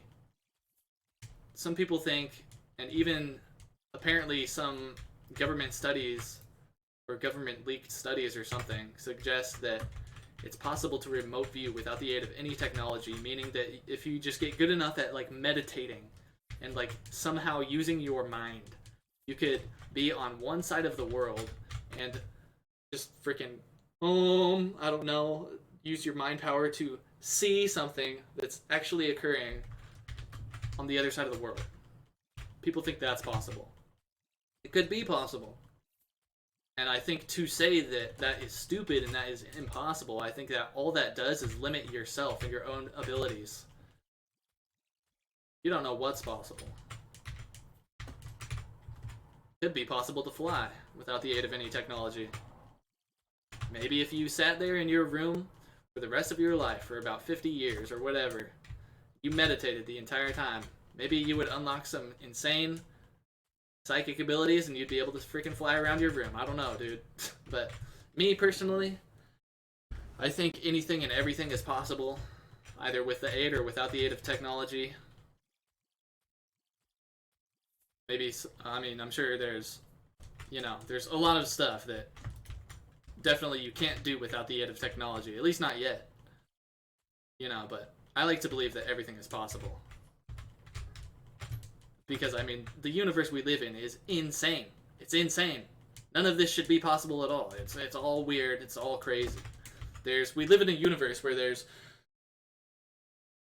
huge, massive, just fireballs all over the universe. Just when it's night and it's dark outside, just go out and look at the freaking sky, and every light you see is an insanely massive fucking fireball, dude. And tell me how much sense that makes. And now try to tell me that something is impossible. I don't know. That's just a trip into the mind of Red Ruka. I'm crazy. Don't mind me.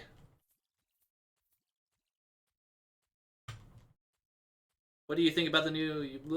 I already read that. Ah! What about the simulation theory? It's completely possible. We could be a simulation. It's completely possible.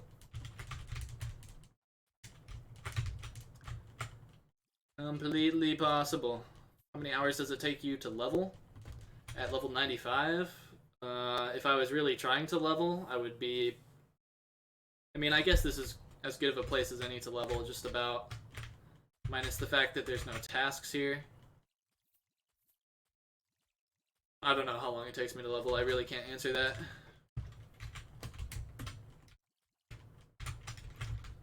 Couple hours or something.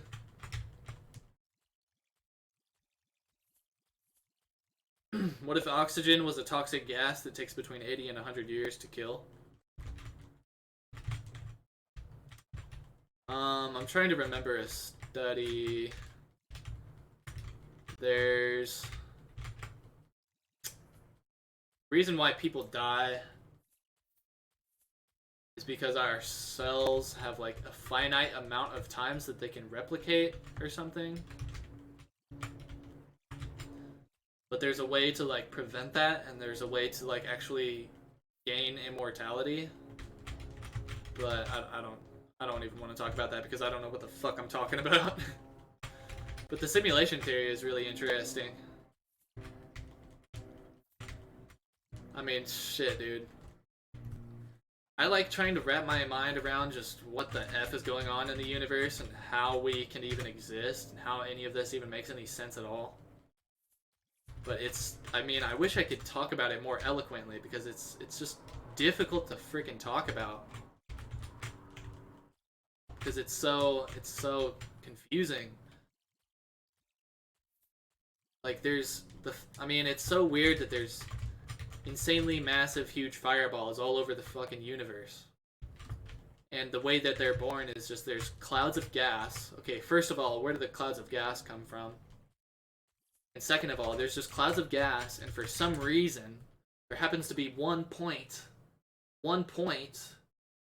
where all of the gravity is collecting all of the gas into one point.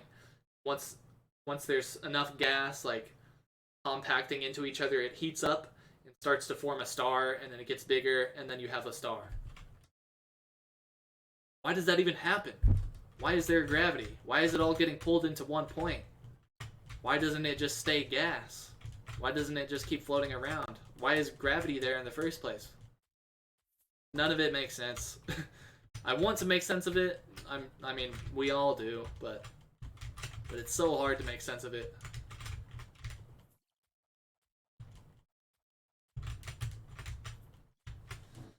What's up, Rubik's Kitty? What's up? What's up? What's up? How you doing? We're just talking about weird stuff now.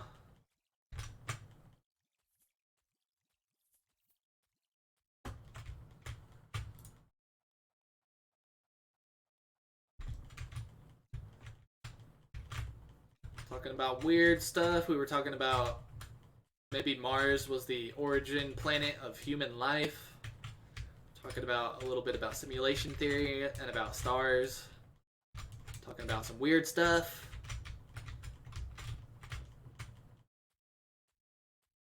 Yo, what's up, Jet5? Welcome, welcome. Welcome, Rubik's. Welcome, Jet5. This guy's spitting. What clan is TCK? TCK is the Cursed Kingdom. There are so many theories that each one could be real, but we would never know. I mean, any theory is as good as the next one. It's like, they all make such little sense, and they all could be probable, but it's like us getting pooped out of a freaking universe cow from another dimension makes just as much sense as anything else. Which, like, we're just not developed enough yet to make any sense of it, I believe. It's gonna take thousands or millions of more years of human evolution and brain development and civilization advancement before we even get a clue of what's really going on, I think. Like, we're still infants. We're still, like, a fetal species. We're so stupid. I mean, how many people just spend all of their time on Twitter just, like, getting into arguments with each other about shit that doesn't even matter at all? You know, we're morons. Collectively, as a group, as a species, humans are very, very, very stupid. But to counteract that a little bit, we're very polarizing. We are very stupid, but simultaneously we are, you know, relatively smart. We can figure out some truths about the universe. We know about gravity. We don't know why it's there, but we know about it, and we can kind of explain it. We can explain some interesting things and make some interesting like technological advancements and stuff. So we're very polarizing. We are stupid, but we're not only stupid. Thank God.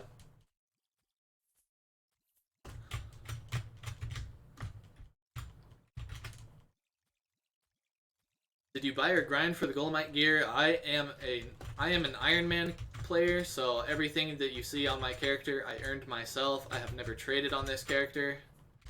Never traded anything. I got all my meds myself. I got all of my gear myself. I got everything myself. But at the end of the day, what matters?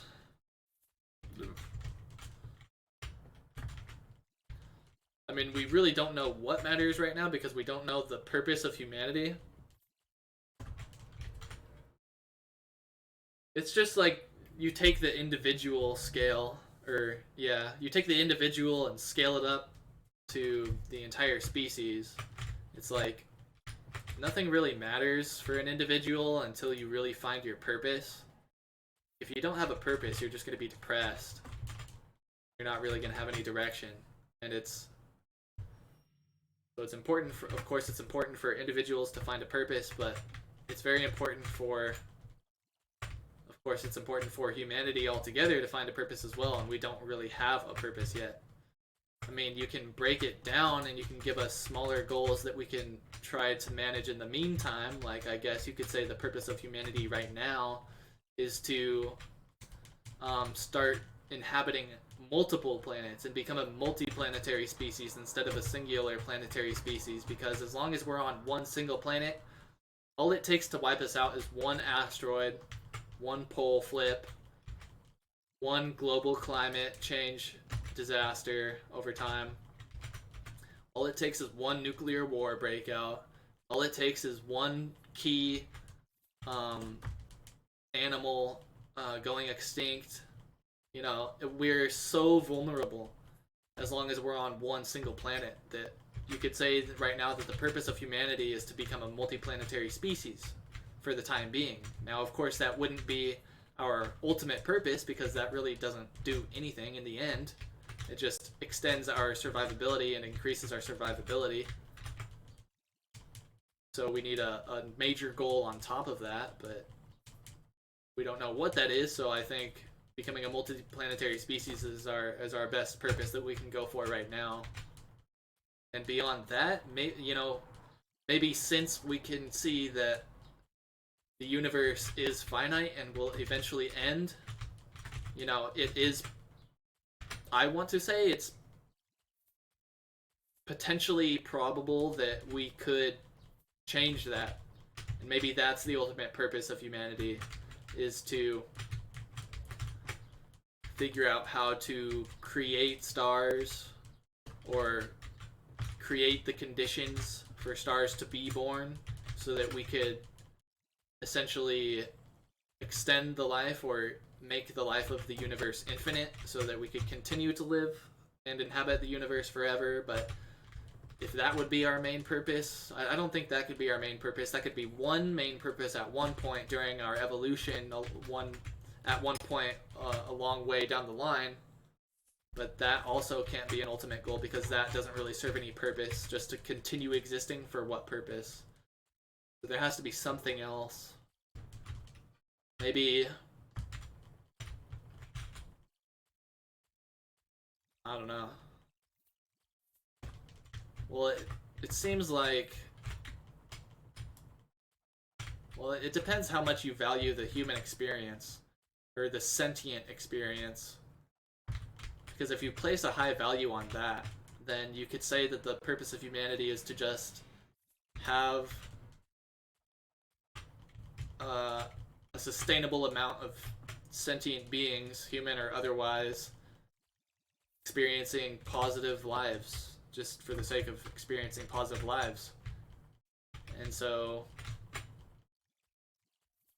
I don't know. It's really interesting to think about, though.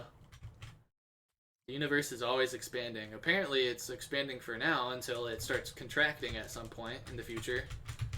It contracts into nothing, apparently, I guess, or so they say. But, humans are basically retarded, and we don't know what's happening at all. And I think for anybody to assume that they know what's going to happen to the universe in the future is ridiculous. Because, something so small as knowing how long humans have been alive, or something as small as knowing how long human civilization has existed on the Earth is something that we don't have in stone. We thought the earliest human civilization occurred 12,000 years ago, and now we're finding a bunch of evidence that that's not even remotely true. It's not even remotely true. Human civilization started like hundreds of thousands of years ago, potentially, based on new evidence. So, humans have been wrong in the past about the shape of the Earth, the position of the sun relative to the Earth, and which is the center of the galaxy, the sun or the Earth. People have been wrong about so much. People are stupid. Our precarious situation is called the anthropic principle. I don't know what anthropic means. I'm a dummy. You play mobile or on PC? I play this game on PC now. You can play it just as good on mobile as you can play it on PC. I have a video on my channel called... Shit, I forget what it's called. The Best Way to Play Curse of Aros Guide, I think it's called. Or, yeah, something like that. It'll show you how to properly use the claw technique, which... If you're familiar with that, I know it seems awkward to play a game with the claw technique, but it's the best way to play on mobile. You can play just as good as any PC player if you use it. You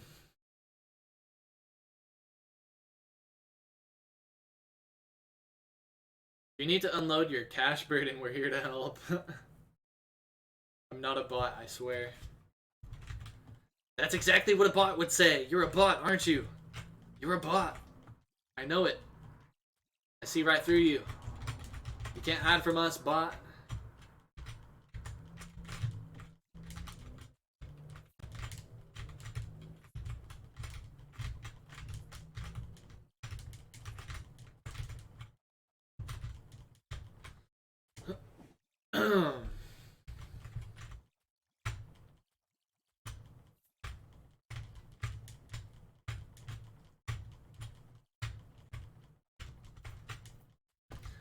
Just keep trying, Jaden. Just keep trying to sell that SP body. You just gotta keep trying. Just every I don't know, every half hour to an hour, just post in the Discord trade, and then just wait. Just gotta be patient, man. It'll eventually happen, you know. It might happen tomorrow. It might happen a week from now. You know. Eventually, somebody's gonna need a SP chest, and as long as you're the one who's at least noticeable in the Discord trade chat, and as long as you have the best price, you're gonna be the one that they go to. You just have to list your price. You have to have a price, and it has to be the best one. Don't say selling SP body. That's not good enough. You have to have the price included. Nobody's gonna message you ever if you don't include the price. I'm on server 8, I believe. I believe I'm on server 8. You're welcome to come join me if you like. Anthropos is an ancient Greek term. It means human. Anthropos. So say there's other life in the galaxy. They probably know more about us as a species than we do. I don't know how you can make that assumption. I really don't know how you can make that assumption. Why wouldn't we be more technologically advanced than them? I mean, if there's other life in the galaxy, I mean, I don't know about that. Maybe other life in the universe somewhere. But, you know, that could be anything. We could be talking about germs. We could be, you know, talking about viruses, bacteria, and single-celled organisms. But if we're talking about sentient beings,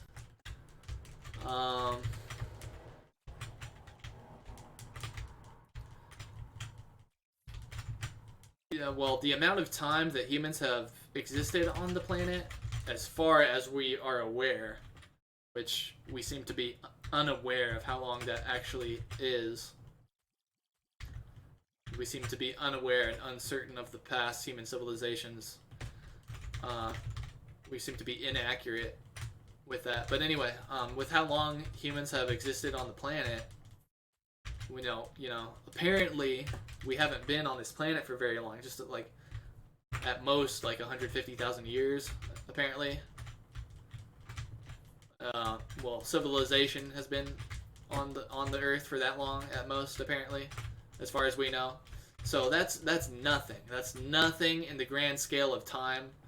You know, the Earth has been around for billions of years, or I don't know how long, a long time. But I think it could be highly likely that if there is a sentient race on another planet, that they are more advanced than us, just based on the short amount of time that we've been here. It would be highly likely that another civilization could outlast us. But depending on where they are in the universe, their rules of physics could be different than us, which could allow them to progress at a faster rate, so they could be highly more advanced than us in a shorter period of time. Or it could take them longer to advance, and they could have existed forever, and they could still be using stone tools, for all we know. You know, it's like RNG. It's all... why did I do that? It's like RNG. It's all luck. Like, we found out about a lot of technology and made a lot of innovations all based on luck. All because we had, like, one smart guy that was born and like made a bunch of discoveries. We got so lucky that we had that happen.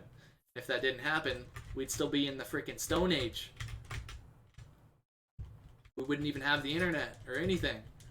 So, you know, for example, the US came along and just innovated like insane. Innovated so much technology. But China is a civilization that's, you know, the US is how old? A couple hundred years old. And China is a civilization that's over 4,000 years old. So why so you would think that China would be the one that made the internet and made electricity and made all this stuff, but they're not. They were around for thousands and thousands of years and they never innovated. And so it just comes down to like luck or something. So there could be sentient beings on a planet, and they just live on that planet for millions and millions and millions, maybe even, you know, I don't know, yeah, millions of years. And they never really go anywhere. They just are still like tribal. Like there's certain civilizations on our planet Earth right now that are still tribal. They've been around for a long time. They've never gotten anywhere. So just because a civilization has outlasted us, or lasted longer than us, doesn't really say anything.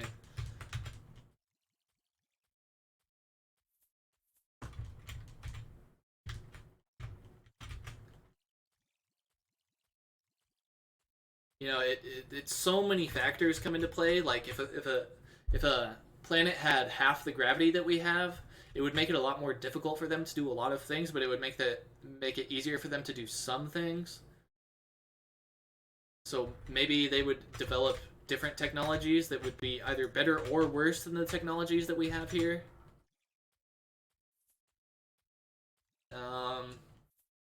They could have a weaker magnetic field that makes them take larger doses of radiation from their sun.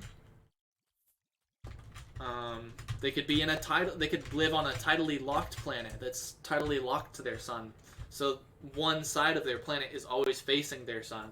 So they have one side of their planet that has water, that has liquid water, and they have one like a ring around their planet, which is their habitable zone, which people can actually live in, and then the other side of their planet that's facing away from the sun is all ice and uninhabitable and always dark. So you could have a planet like that where civilization could spring up, and they would have, it would, you know, maybe that would, I mean, I'm sure that would greatly affect their rate of technological advancement over time. And so there's so many factors that come into play that just, you know, just because a planet could have life longer than us doesn't really mean anything. Holy shit, blocks of text.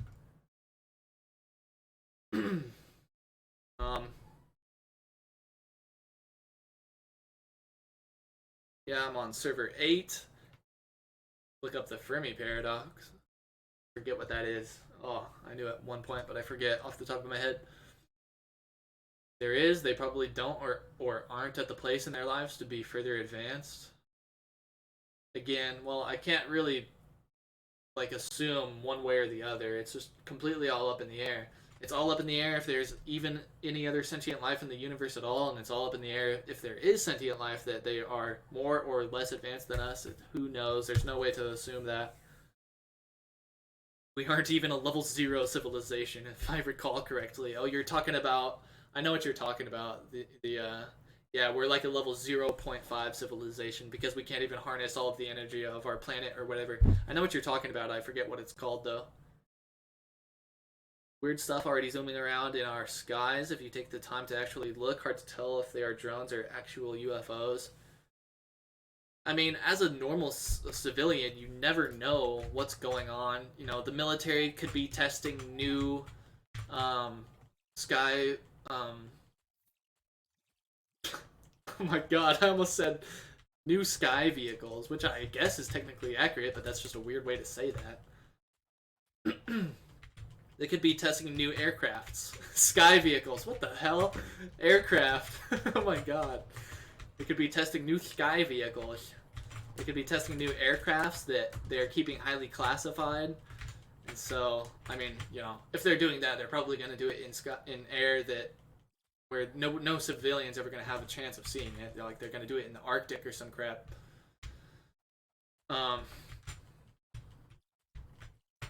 But you know, you never know what's going on in the sky. There could be stuff from China. Ooh, Golemite eye on the ground. There could be like enemy aircrafts from China or Russia that are spy aircrafts that are highly stealthy, that maybe you could catch a glimpse of them or something with the correct light, and maybe you're seeing, you know, you don't know what you're seeing there. But what's most probable, if you're seeing stuff in the sky that you don't know what it is, yeah, it's a UFO to you, but it's most likely that it's of military descent. It's something that some military in the world has made, whether it be the U.S. or some other country. You know, that's what goes around on in the skies on Earth, as far as we know. Just human-made aircrafts. So it's really safe to assume that if you see something in the sky, that's what it is. And there's a lot of classified stuff from every military in the world. You have no idea what they're keeping secret, you know? They can't tell you about everything because, you know, whether you're on their team or not, they have to keep things secret so when they actually go into war, they can catch their enemy by surprise and they don't know about their new top secret aircraft or whatever. So I think it's safe to assume that anything you see in the sky is not of alien descent, but at the same time, it's also possible that it's from a different planet.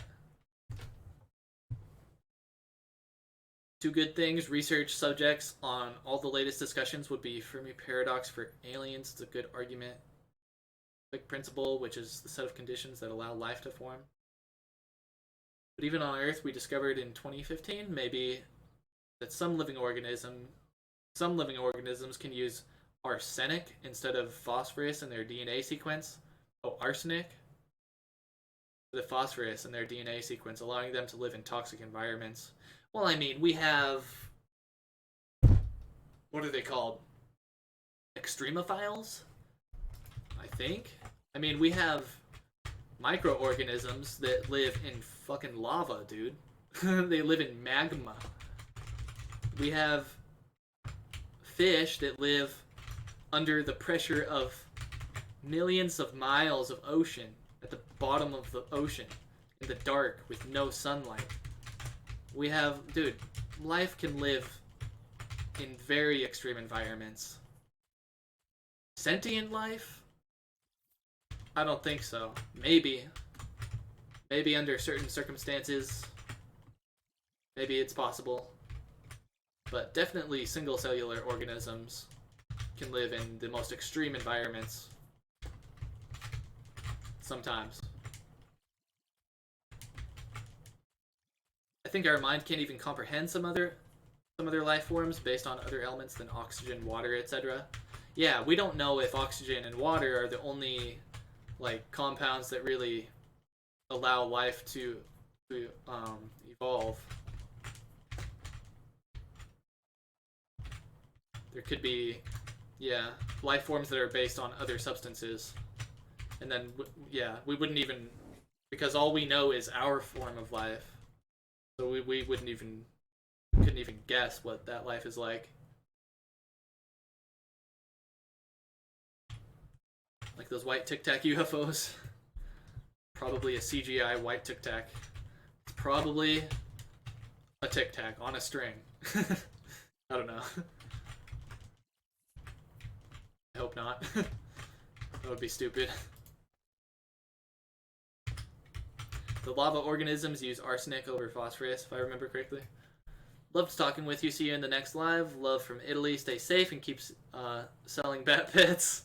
Selling bat pet 50K, by the way. Bat pet, best pet. Alright, thanks for hanging out, Gesu. I hope I said your name correctly. It was fun talking to you, man, and I'll see you next time, hopefully. Have a good one, man.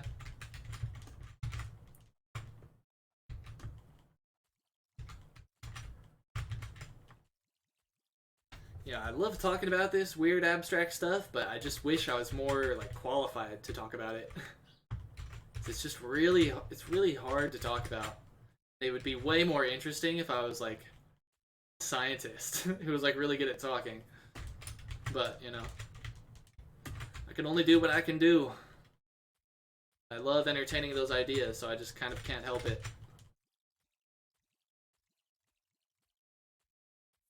Give me 1M, lol. Hush, hush, hush. Yeah, where the money at? You guys are just here for giveaways. F you. I'll give you this. I have a giveaway for you. Hang on, let me grab it. Here it is. Oh shit. Oh damn.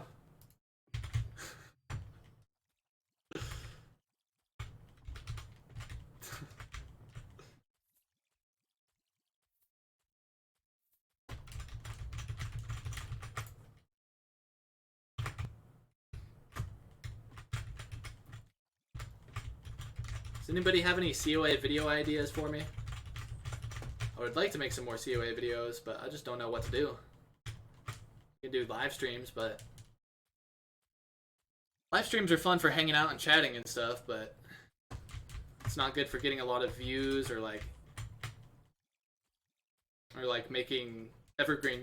I want to make evergreen content. That's always my goal. I always want to make an evergreen video, which is just a video that just always serves a purpose and always continues getting views because it's answering a question that a lot of people have. Like the 1 through 115 extreme fast leveling guide is an evergreen video. It's because people are always watching it. There's always new people coming into the game watching it. And it serves a purpose. That's the kind of content that I want to make. But like a live stream is just, it's not considered evergreen because it works for right now and then it just dies. Like people typically don't watch the live streams after they're not live anymore.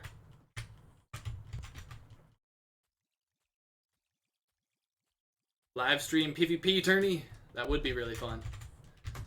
That would be really fun, and if the PvP tourney is good enough and has good enough rewards and rules and stuff, and is fun enough, then it could be evergreen, maybe. People could, as long as it hits a hot keyword, like COA PvP could be a hot keyword, maybe. I don't know. I haven't looked at that one in a while. So yeah, I could make an evergreen video. Could make a live stream PvP tournament that turns out to be an evergreen video, possibly, maybe. Well, I'm out. Have a good stream. See you around. Matthew, we will see you later. Thanks for hanging out, man. I hope you had a good time. Hope it was fun. See you later, man. Pablo, I am on server 8. You're welcome to come join me, or come hang out, or whatever. DZ. I have no idea what the hell that means. I have to pee. COA is kind of getting boring. Updates are taking too long and people are getting bored. I freaking agree, man. We need the updates. I am not here to kiss COA's ass. I will not lie to you guys. I will tell you exactly how I feel. I feel that COA is dropping the goddamn ball. And I feel that the Easter event was trash and a waste of time. And they need to work on priority things and they need to take it seriously. Because their time where COA was a recommendation in the Play Store is over. Now they need updates, and they need good updates and continuous, consistent updates in order to keep this game alive, or it will continue on a downward trajectory until nobody even plays the damn game anymore, or until the game just has a small dedicated community and a few new players here and there every once in a while. And the game never gets to even 1 million plus downloads. I don't want that to happen. I like this game. That's why I say you have to fucking take this shit seriously, because it seems like you're not, developers. It seems like you're fucking around with shit that doesn't matter, like that stupid Easter event that sucks. Someone's got to drop it on you. Drop the damn truth on you. I'm not here to suck you off. We're here to play a goddamn good game, and we're here to see you be successful, and we want you to be successful, COA developers. We want you to be successful. That's why we be real with you. No hate.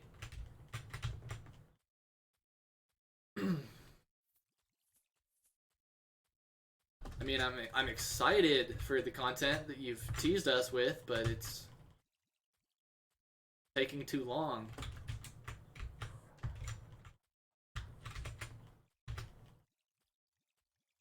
And if you could at least give us dates, if they would say the high-risk PvP area is going to be released as an independent update by itself, and it's going to be released on this date, and then they worked on it, and they had a date in mind, and then they pushed themselves to hit that date, that would not only show the people investing in COA, the people donating for shards, the people who are subbed to the COA Patreon, the cursed Patreons are giving you $100 a month. It would give them a little bit of respect. You need to show them respect. Give them dates. You know, be hard on yourself by giving us dates, because when you give us dates, that means you have a deadline. Right now, the COA devs don't have any deadlines. They can just be as slow as they fucking want. They do this shit on their own time, regardless of anybody else. That's disrespectful to the COA subs, the COA Patreon subs. Give us some damn deadlines, give us some updates, give us something, but don't give us these shitty filler Easter updates that nobody even wants or likes. COA, the Easter event is garbage.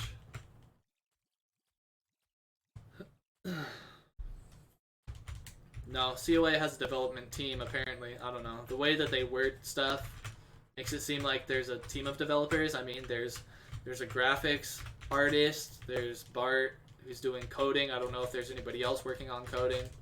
But if there's not, well, he needs to hire other people. He has Patreon subs, so he should use that money investing into more employees so the game can grow faster, if that's what he's got to do, instead of whatever else he's spending it on. I don't know. Easter event was a total waste. Yeah, everybody thinks that. Because it is. It's true. It's not a good way to keep player counts high. Oh, the Easter event? Yeah. And damn! Oh, it pisses me off. Oh, God, I just remembered. Dude, it pisses me off so much.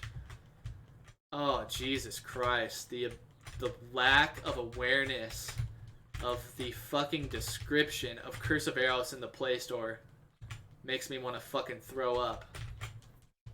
The fucking description for Curse of Aros in the Play Store. And the tags for... Dude, somebody fucked up big time when they were making the Curse of Aros content for the Play Store. If you look up Curse of Aros in the Play Store, it says it's a fucking single-player game.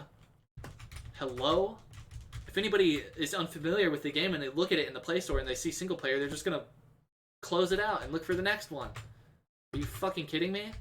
On top of that, the description, it's a very, very, very short description that says nothing, and it repeats itself. It's the same small block of text 2 times. What the fuck? Dude, please. Dude, I will fucking... Whoever made that description, I will fucking fight you. You are ruining the game that I like. You are a lazy piece of shit. I don't care if you're Bart. Bart, if that's you, you fucked up, dude. You fucking fucked up, man. You need to go fix that shit immediately. Write a goddamn description for the game, because people look at that. Every time I go to the Play Store and look at a new game, I always go to the description.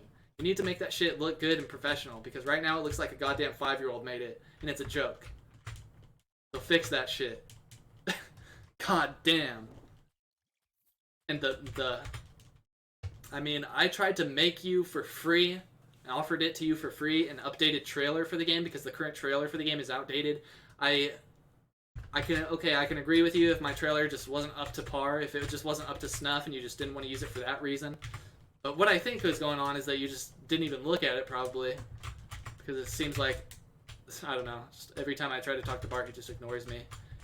And every time I try to talk into the content creator section in the Curse of Aros Discord, nobody says anything and nobody's doing anything in there. So just the lack of communication and just the lack of updates and just everything, it's just pissing me off. And it's...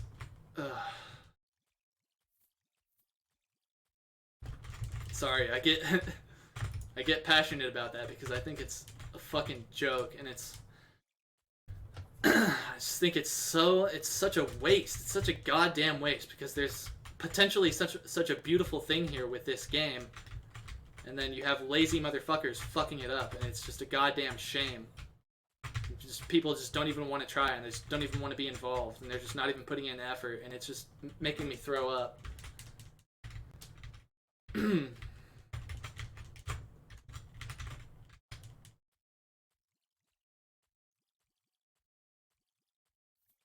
I'm in World 8, Spectral Spoon. You're welcome to come over and hang out, kill some bats, or just hang out, or whatever you want. Heard if you give the game a bad review, you get banned, Lamau. Yeah, whatever. Maybe that's why my mining and smithing guide video... Oh, shit. Maybe that's why my mining and smithing guide video got taken down.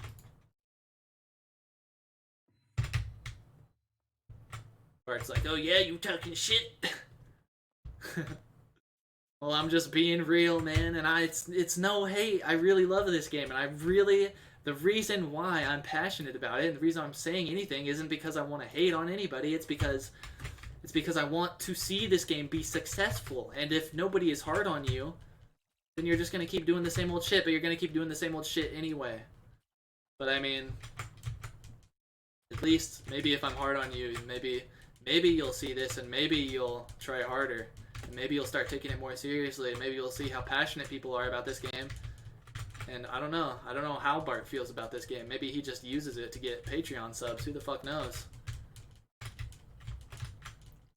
But that's the case, and please pass the development on to somebody else who's going to take the game seriously, because I see so much potential in this game.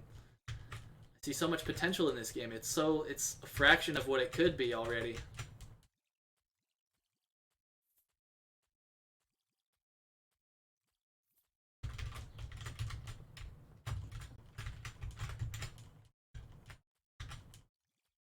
Yeah.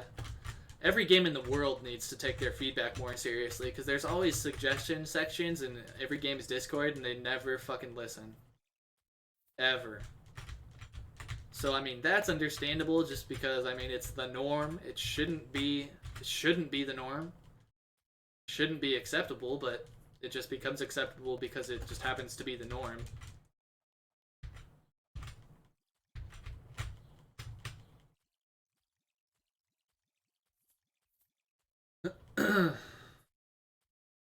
I think the lack of communication and updates is pissing everyone off. Yeah, that's blatantly clear by the decrease of people playing the game. People pick up the game and play it for a while, and then they leave, you know? If you really want to use this game to make a lot of money, if that's really just your main goal and you really don't even care about the game that much, then even in that scenario, where I hope you would not be in that scenario, and I hope you would care about the game a lot more if you are a developer, but even if you're only in it for the money, it makes sense to keep updating the game faster and faster, as fast as you can, and take it as seriously as you can, because that's how you're going to make the most money. So I just don't know what they're doing. Just don't know. They're partying, man. They're using the Patreon subs for coke and hookers. No, obviously not. Or, I mean, I hope not. I hope not. But obviously that's a joke. Oh shit. Thank you for reminding me. Really wouldn't want to lose some experience. I'm at 99.5%. We're about to get level 96.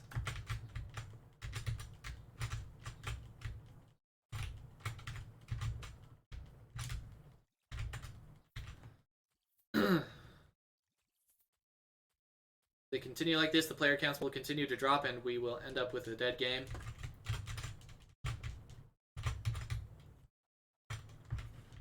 Yeah, I hope that doesn't happen.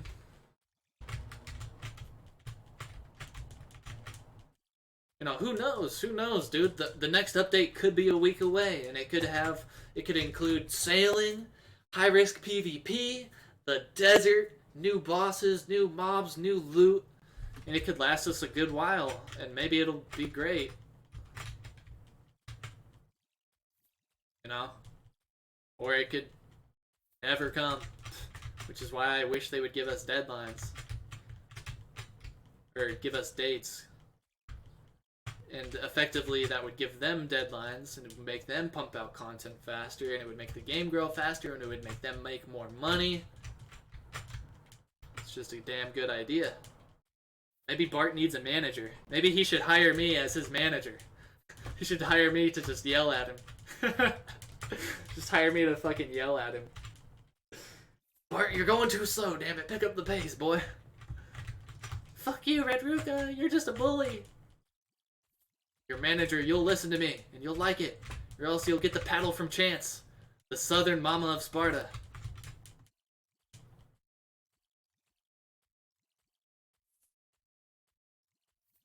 Do you know any way to get potions really fast? I think the ways of grinding meds in-game are slower than just... Well, okay, so if you have enough meds in-game and you have a sufficient level, you should just go to Golem, kill Golem boss, and oh, there's our level. We're level 96. So grind Golem boss and Golemite fiends, and as long as you have good enough gear and enough meds to actually do that, then your med count will steadily rise. But what's most important here is that you'll get a bunch of random little items like Cobalt picks, Saving Graces, Cobalt helms, Baraxite picks. You'll find Golemite shards, slabs, and maybe some eyes and whatever other boss pieces. Then you'll be able to use that wealth that you get from selling those items. You can sell the smaller items to the merchant if you want, just to get rid of them quick. And then obviously if you don't need the boss pieces, you would sell those to other players, and then you would use that wealth to buy meds. But I think just like grinding cave bats for meds kind of sucks, and I think your time would be better used in grinding golem if you can. You would get... Oh, I just found a slab, damn. You would, in the end, you would get more meds out of your time spent if you were just grinding golem and golemite fiends, rather than actually straight up grinding any mob type for meds as a straight up drop. But if you're not had enough level and you don't have the gear or enough meds to grind golem, then if you're a low level, you would grind cave bats for meds, or if you're a higher level, you can grind ancient bats for meds.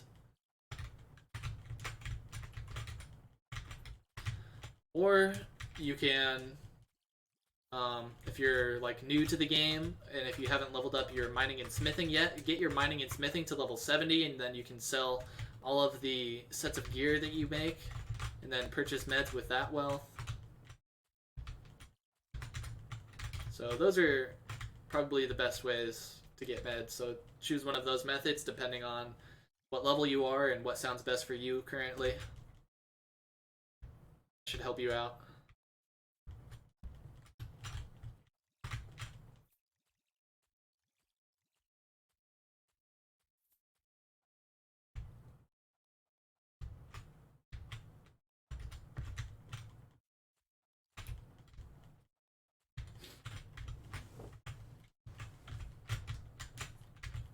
Don't lag.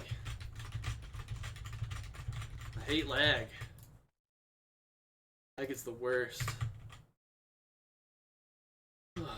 At least I started using saving graces though, because I used to not use them for the longest time. I don't know why. I didn't realize how important they are for the longest time, and I would die to lag and get pissed off because I was like, how does anybody level? How does anybody ever level? Because I would, like, a few times a day, I would lag so much that there was nothing I could do, and I would die no matter what. And I would end up losing hundreds of thousands of experience. But it's like, duh, dummy, just use saving graces. They're only worth 90k. 90k to 100k. Save so much experience. You protect yourself from lag. So, dying to lag doesn't, you know, it's still upsetting, but it's not nearly as upsetting as long as you're using saving graces. Pretty much it doesn't even matter at all. Saving graces is like the best item in the game. In my opinion, it is. It is straight up the best item in the game. Because if it wasn't in the game, I really don't know if I would even be playing anymore, because the amount of experience that I would lose to lag and the amount of times that I would die because of lag, it was really turning me off. But I was just being a dummy, because the obvious solution is just to use saving graces.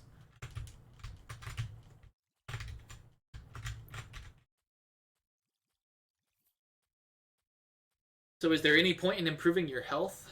Player 3, I am in World 8. You are welcome to come kill bats with me, or just come hang out, or whatever you want to do. Is there any point in improving your health? No, the only stats that you really want to invest in is strength and accuracy.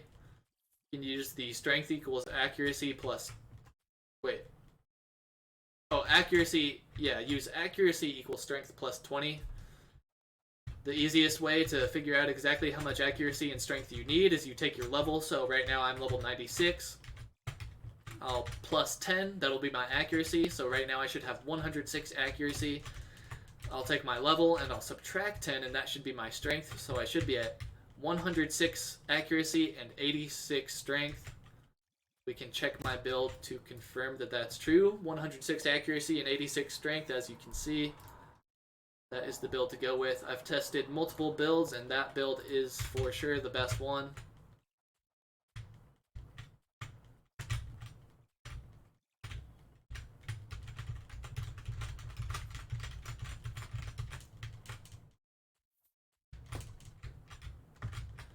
Dude, I had the biggest, best burrito yesterday, dude. Oh, I wish I was rich so I could just buy those burritos every single day. Nutrition is so important. And I just don't eat good enough. My nutrition is not very good, but nutrition is so, so important. If you have the opportunity to buy good food, get the recommended daily amount of protein and other nutrients and vitamins, dude.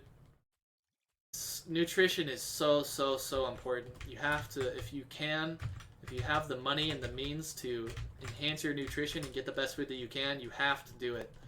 It's so, so important.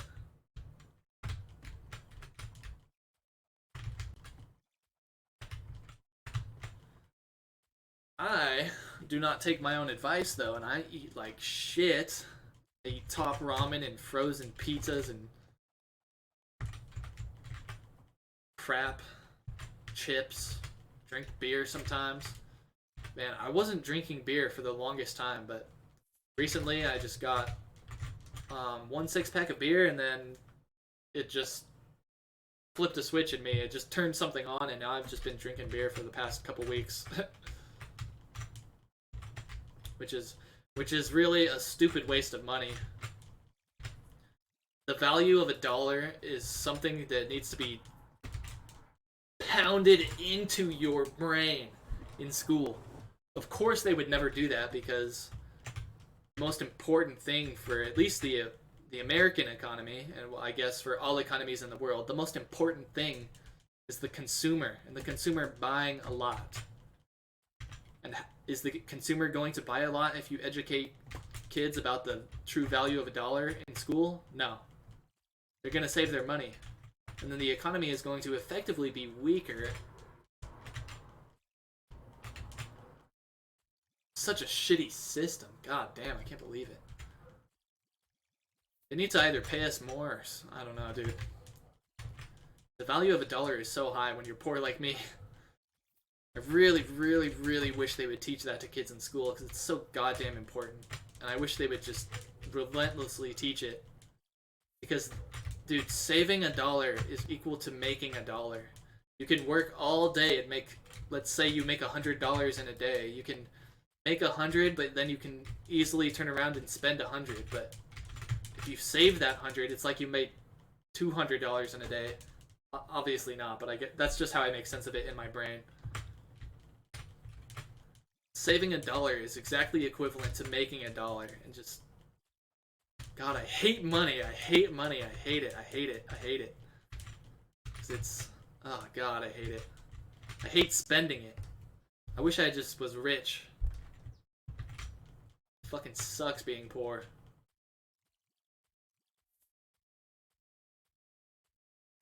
This game really needs a market badly. The players I introduced to the game get pissed off trying to sell things via chat. Yeah. Trading via chat sucks. It wouldn't be nearly as bad if they would at least make a trade channel in-game, and they... You know, it's possible to make a trade channel that, what's the correct word to use here? Fuck. Proceeds? Is that... Oh, did I just get a sub or something? What just happened? I don't even know what just happened. Someone subbed or something. Thank you for thank you for subscribing, East Ping. Thank you. I'm glad you like the content. Check out my other videos on my channel. I have a bunch of Chris Veros guides. Some of my videos suck and or are weird, but I think personally a lot of my videos are good. I mean, I put a lot of effort into a lot of them, and I spent many hours editing, writing scripts, taking multiple takes, taking stuff out, editing, rearranging the content in my videos, and I spent a lot of time on them. So I hope you'll enjoy them, and I hope they'll be useful for you. Welcome, and thank you for subscribing. What the hell was I talking about? Oh, trade chat. It's possible to make a trade chat in-game, like a new tab right here. Would you just click... Oh shit, another slab, hell yeah. It's possible to make multiple tabs, of course. We've all seen it in games, but it's also possible, which would be the thing that would be most important for a trade chat. It's also possible to make a trade chat that... Oh, God, the word is escaping me, but I think the word I want to use here is precedes. It's possible to make a trade chat that precedes servers. Like, that does not sound right. It's possible to make a trade chat that you can see on every server. Like, say for example, you're on server 12. You type something in trade chat, and anybody on any server can see it, whether they're on server 12 or server 10 or server 1. If you made a trade chat that is... Fuck, I don't know how to say it. Precedes is, I think, the word I want to use.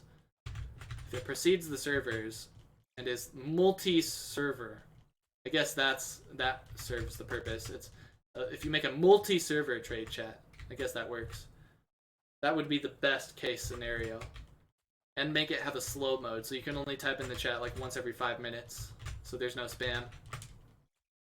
I mean, you could either do that, and that could at least solve the problem for now, but yeah, obviously the best thing to do would be to make an auction house or a marketplace.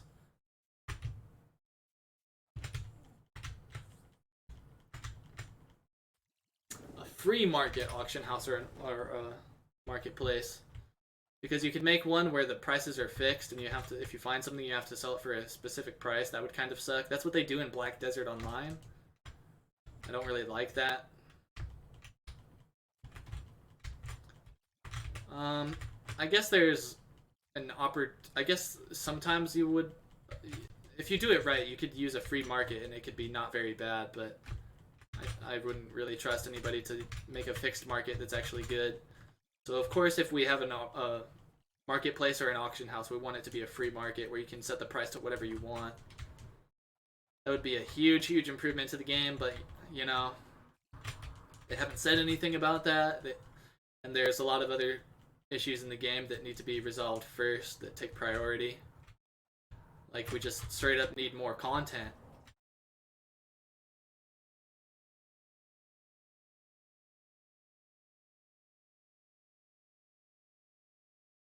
Yeah, the devs don't communicate with us, First Time Aquatics. The devs don't communicate with us, and that's... If they would just at least communicate, like... All of the update information is in the Patreon section, and then so... You know, the bulk of your fans, which are also your potential future investors, the bulk of your fans are not in the Patreon, but all of the update information that's potentially coming out in the future only is accessible for patrons.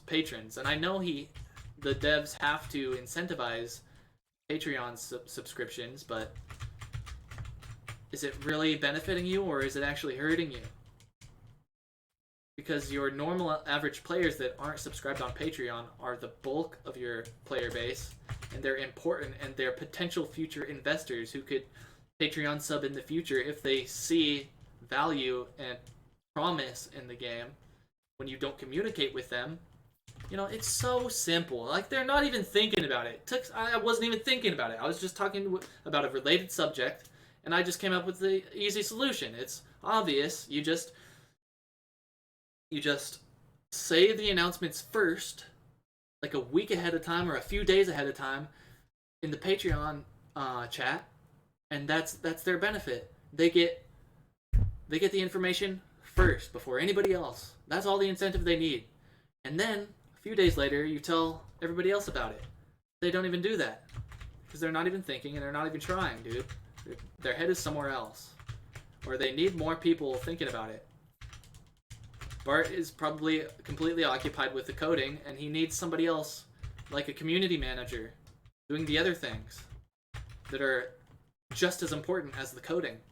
The coding obviously is the most important thing, but without communicating with your community, the coding's not going to matter because there's not going to be anybody to play your game.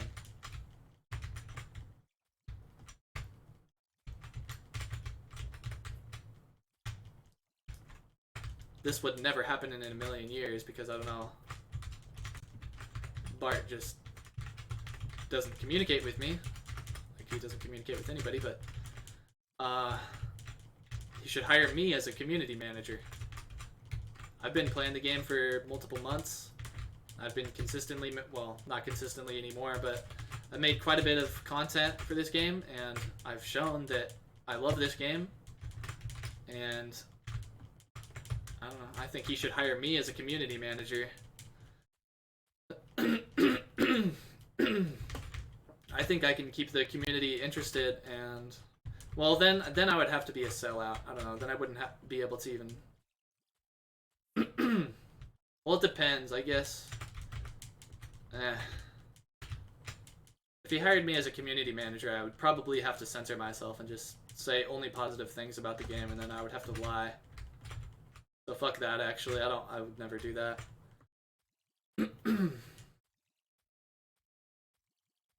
Sauce East. Welcome, welcome. Crazy RNG. 2 slabs and 1 shard. Maybe Golemite Bats are better than I thought. But also I have gone like 3,000 Golemite Bats before, and all I found was 1 shard. So, of course, it's always RNG. You never know what you're going to find. Sometimes you'll have good RNG, sometimes you'll have bad RNG. Yo! Milan Litric, Grads. Hello, hello, yo, yo.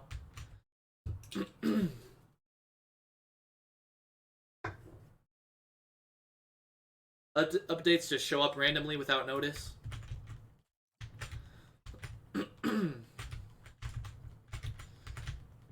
Yeah, it seems that way for the people who aren't on the patrons. Actually, there's a excuse me, sorry, my throat. I got the Rona. There's a Patreon chat in the Curse of Aros Discord where he does tell us about the upcoming updates. It's just just takes a long ass time.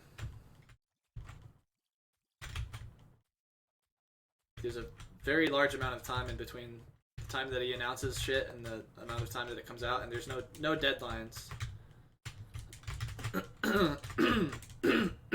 Damn. But mobile gaming is kind of like the wild, wild west of gaming. Like, it's common practice for mobile games to just do that.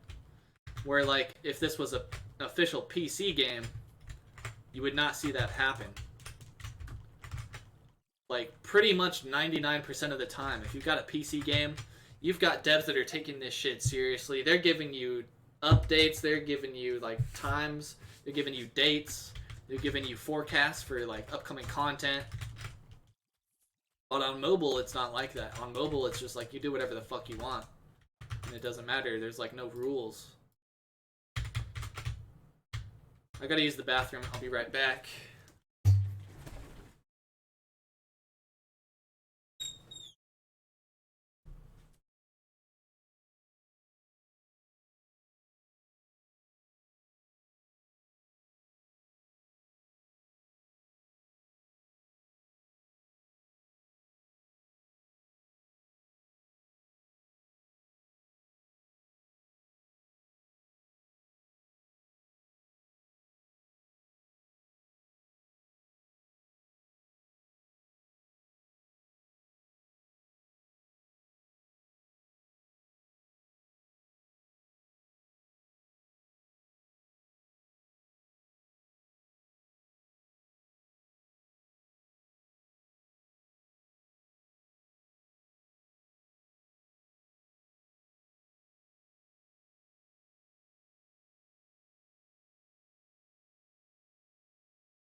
Okay, I'm back. I'm back. How many people left? How many people do we have left? 7 people. 7 people in the chat. 7. 7, 7, 7, 7, 7, 7, 7, 7.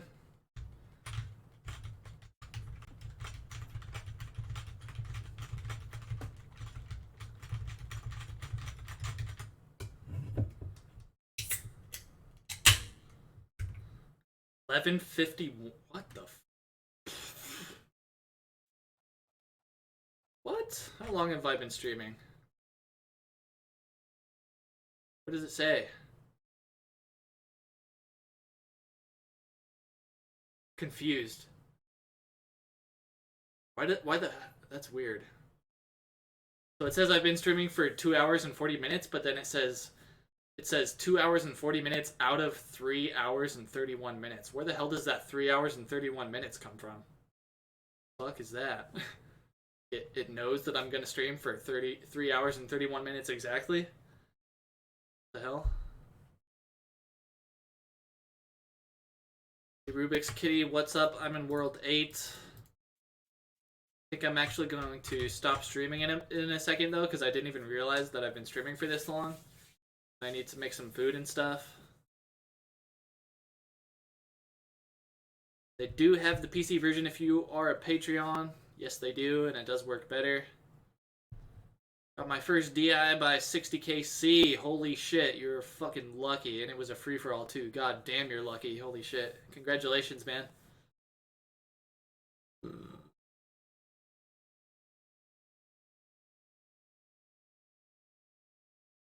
Yeah, so I guess I'll call the stream here because I just didn't realize I was streaming for this long already.